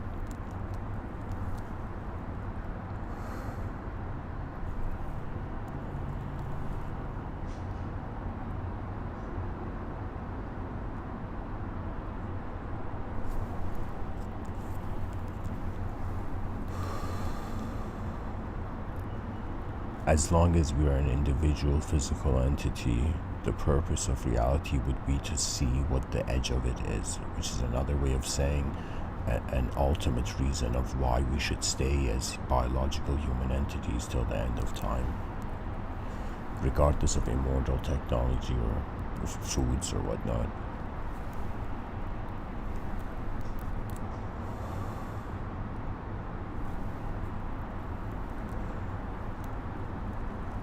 Dimensions horizontally are infinite, but vertically they are void.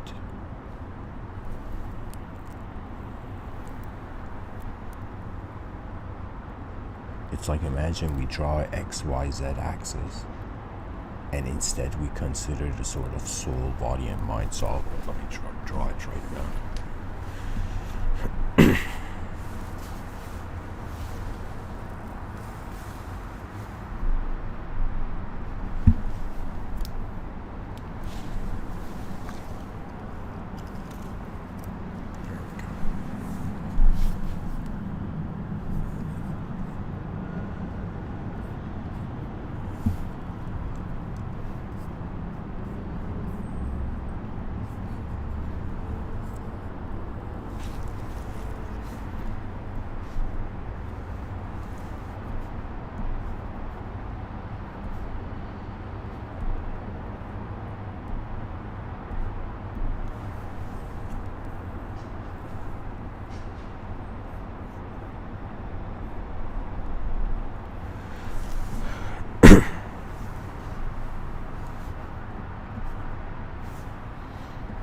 I'll draw, let's say we have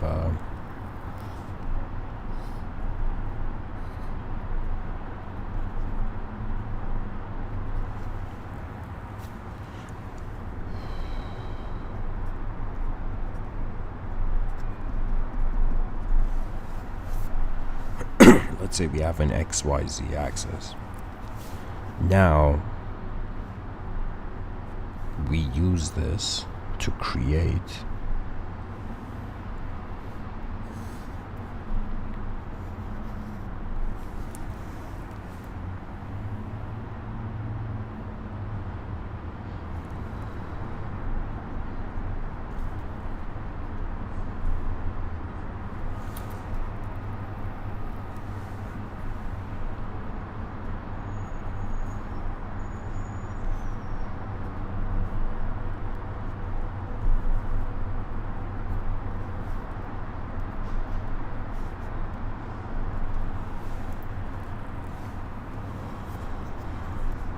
an MSB axis.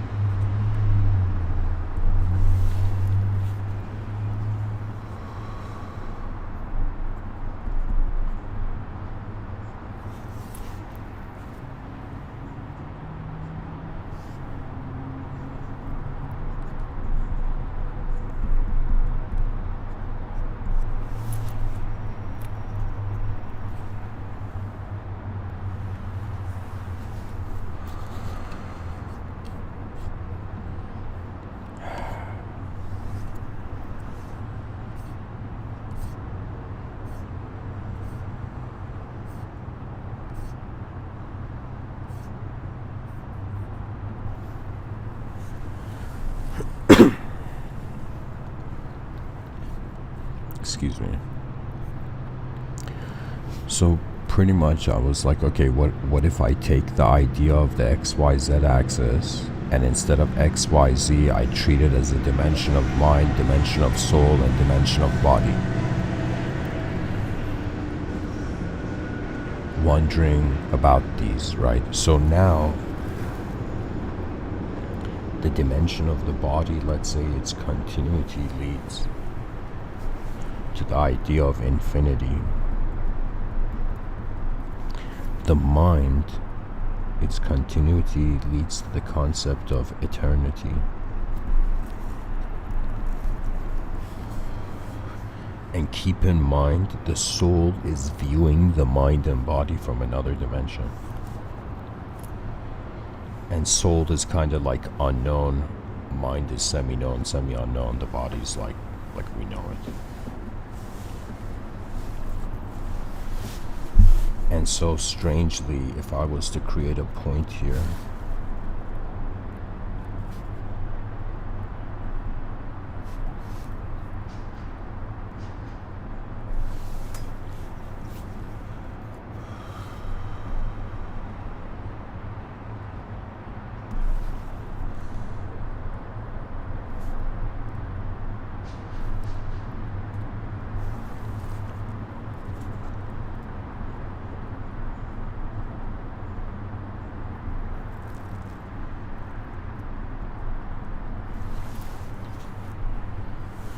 so it's kind of like the soul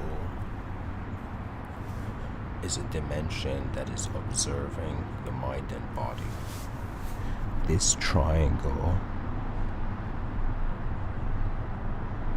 is poetically, we can say, the triangle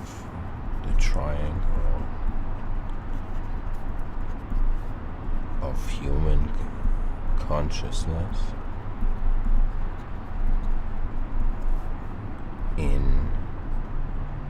through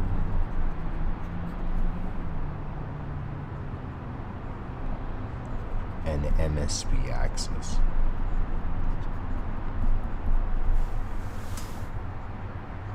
So this is consciousness, guys, this space here.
much the idea how life is momentarily simulated through the conceptual duality.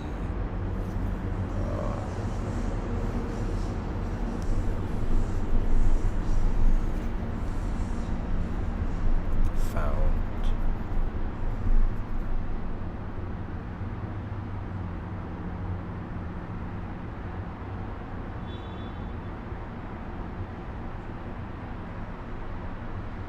in a void context.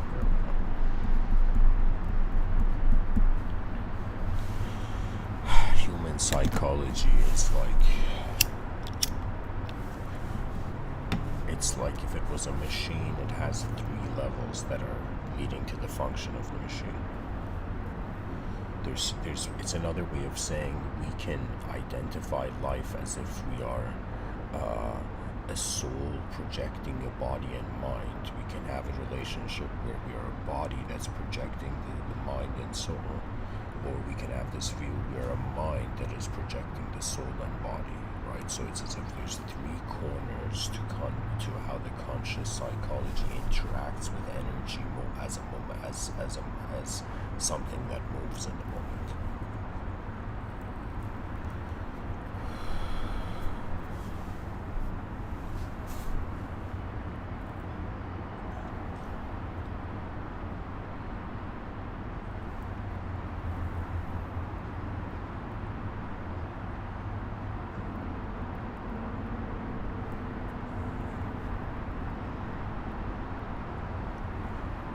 The soul, I have this attitude where the soul to me is like a general. The mind is like a commanding officer, and the body is like a soldier. The body follows the commands of the mind. The mind gives structure to the body, gives organization, gives orders, or brings order to the body. Now, where does the commanding officer get its commands from? How does the human mind happen, in other words?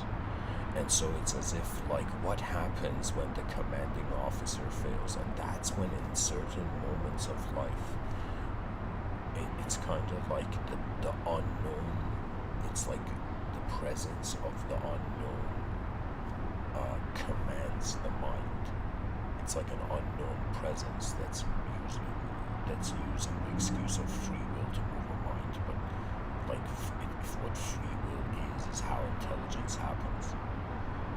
It's like the mystery of how the intelligence of everything is happening in one moment is it's like there's greater dimensions to humanity that have been left undiscovered.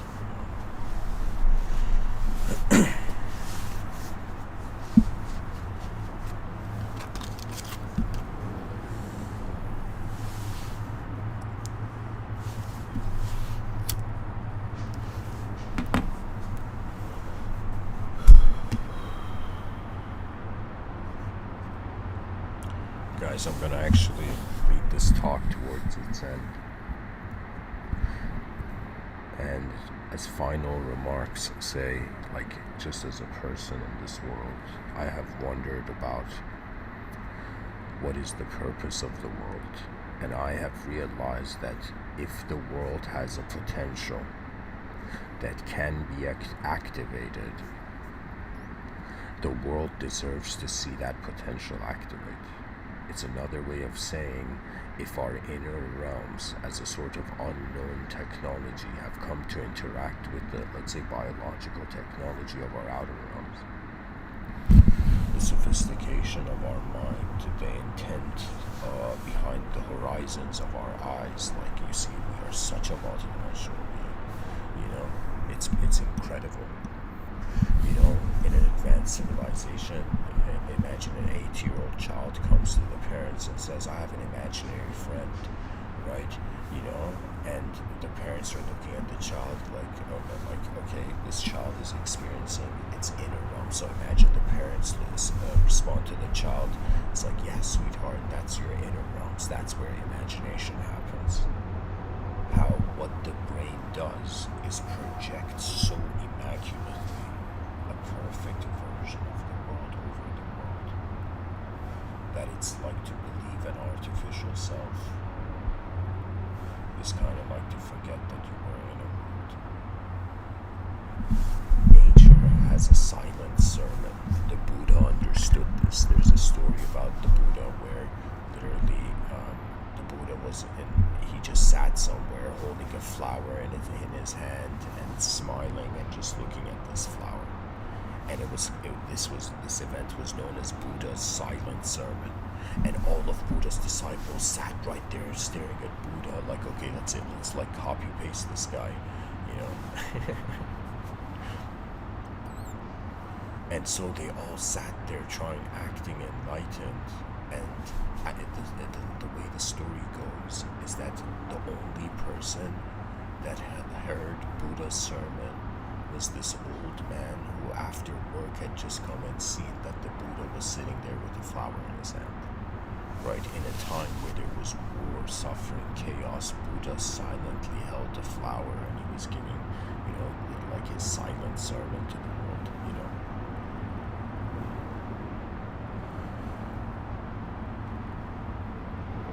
So the old man sees Buddha holding a flower, he smiles, and legend has it he's the only one who heard Buddha's silent sermon. I wonder about how that person would have seen the moment, and it's this way where it's as if there's a hidden laughter of joy, behind every sorrow the mind has conceived.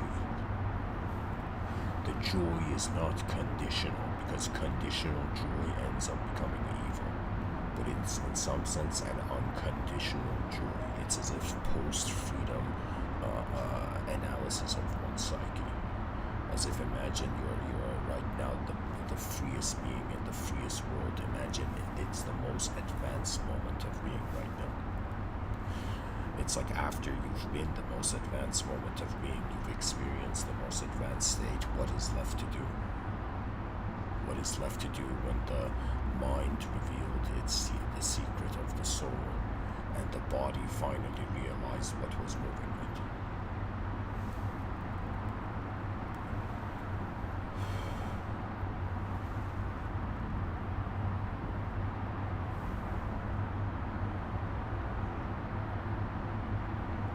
To me, the poetry of, let's say, a cyberpunk parallel universe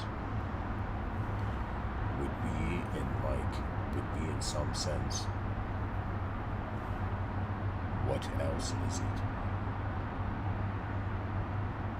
You see, it's the fascination it's the tendency. It's as if Buddha said, don't get attached to desire, but the ultimate human desire is in some sense to become the ultimate. It's like, just like Usain Bolt inspired new upcoming faster runners. Similarly, the most advanced states of being are so primordially self-accepted. It's as if you remember yourself through eyes of a being that was in a sort of timeless victory. Like there's literally no failure when reality is like an unknown event that's happening. And somehow we are that part of the world that has noticed there's even a world here, right? It's like a lot of creatures, lesser species, they are in silence. We don't see squirrels, going into libraries, opening books and reading them, right? Like, we don't see that. Why? Because the creature is content with just surviving in an ecosystem. You see, it's like the species has comfort zones too, and those comfort zones are pretty much the inefficiency of not activating genius when we go.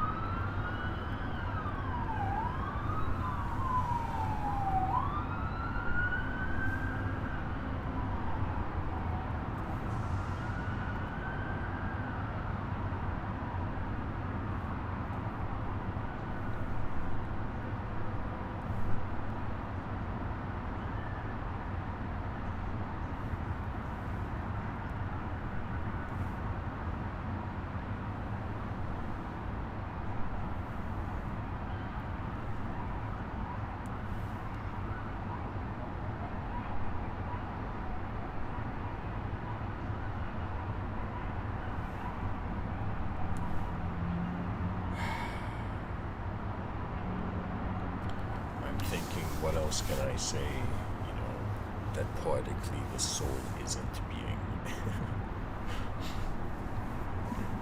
It's like, imagine someone's like, oh no, I have the karma of the fool, and so it's as if you stand in the fool's karma, and the fool's karma is how the unknown variables in reality are more than the known. When you realize the world is more unknown than known, it's like fear doesn't make sense anymore. Not fear doesn't make sense, but it's as if the mystery of how advanced our brain is, it still remains. Before images convinced us of who we are, what was aware of the image, what was seeing the image. Like, the person's like, imagine someone comes and says, Mr. Within, how do I find the soul?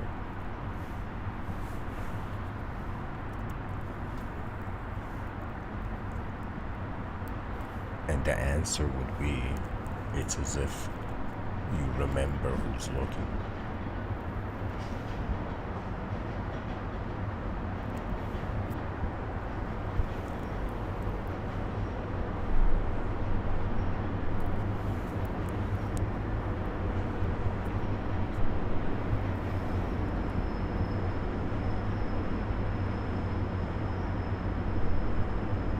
The shape of a better world is the potential of what is here right now. Pretty much the greatest problem to solve that solves all the problems, and ultimately is the greatest protection to the human species, is that we encourage a type of humanity that is willing to be responsible for all the dimensions of its conscious experience. This means the educational systems should not, it's as if there's going to be philosophers of the void, philosophers of the singularity, philosophers of the duality, and philosophers of the infinity, of the infinite. Like, philosophy is like a branch of a tree that where its universes haven't extended out yet.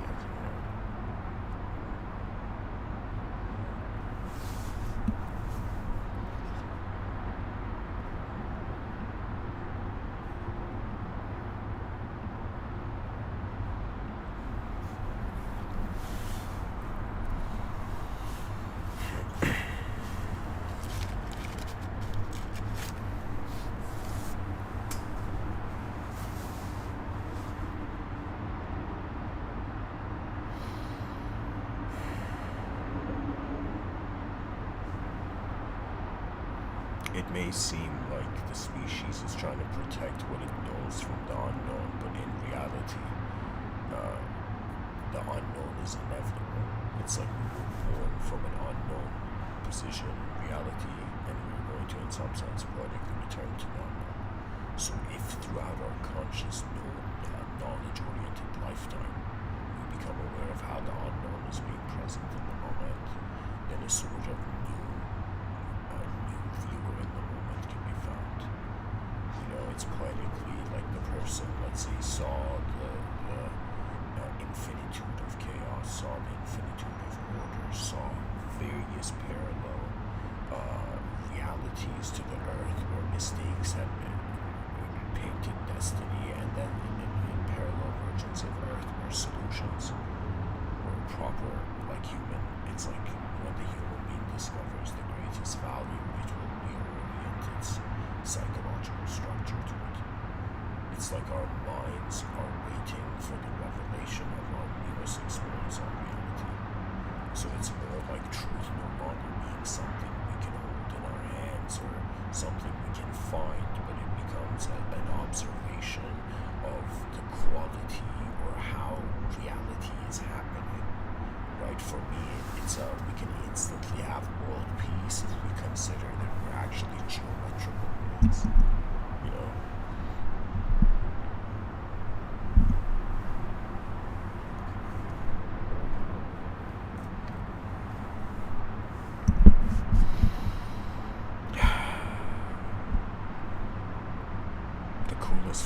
It's really just that there's an advanced humanity waiting somewhere. Like, something in this world is wondering what greatness would look like. Something in the moment has noticed, the ambiguity of divinity. Just like imagine a warrior in a battlefield, or like a samurai in a battlefield, and how that samurai is holding the sword. Right? It's as if with what sort of force of determination does the mind produce to retaliate to the circumstances. Right? So on some level, it's like in the middle of searching truth, one begins to discover the advanced unknown nature of what it is that's being a human intelligence. For in this life, the purpose of communication is like how a creature found a way to express itself in another dimension. It's like we are like a creature that created a world and now has to live in both worlds. That's kind of like a good way of explaining language.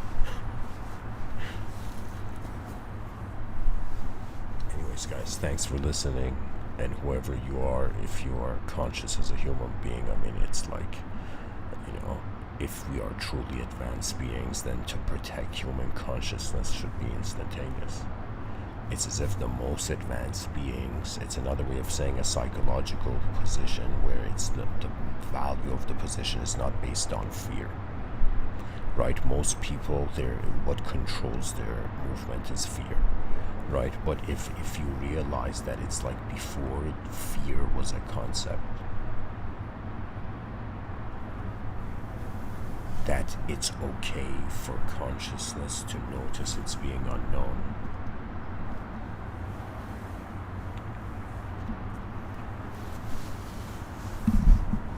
It's like the heavens opened our eyes to how the earth was never here. We were on the earth, we were in the earth as an idea.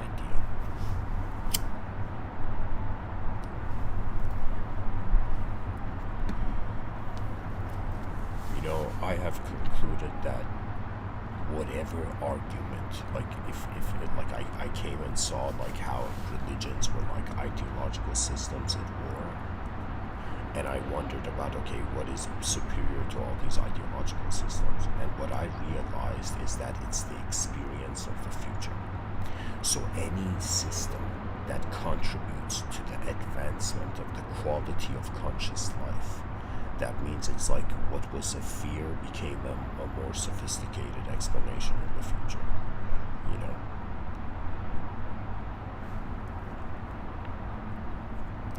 It's as if we need to live as if the future generations are watching us. Right now, honestly, even though, like, let's say the children of the people alive in the year 2222 have not been born yet, right? But I feel them watching this moment. It's this strange feeling where one finds their consciousness in the present, and it's as if the past is watching how the present, what the present is going to do, and the future is also watching what the present is going to do. It's as if all the dimensions of our mind that have been projected, they're awaiting for the free will to conclude them.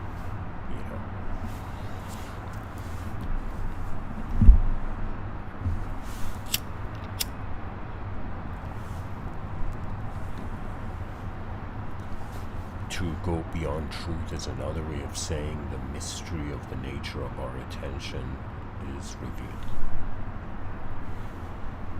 We are ultimately just like, a creature being alive, but the purpose of our minds are what they can do with life, right? Like, is it enough to just be alive, or was there something the species was missing out on, An advanced collective vision, the salvation of the individual in all its dimensions. Thanks for listening, guys. I hope this episode was helpful. Much blessings and all. wise mankind rise.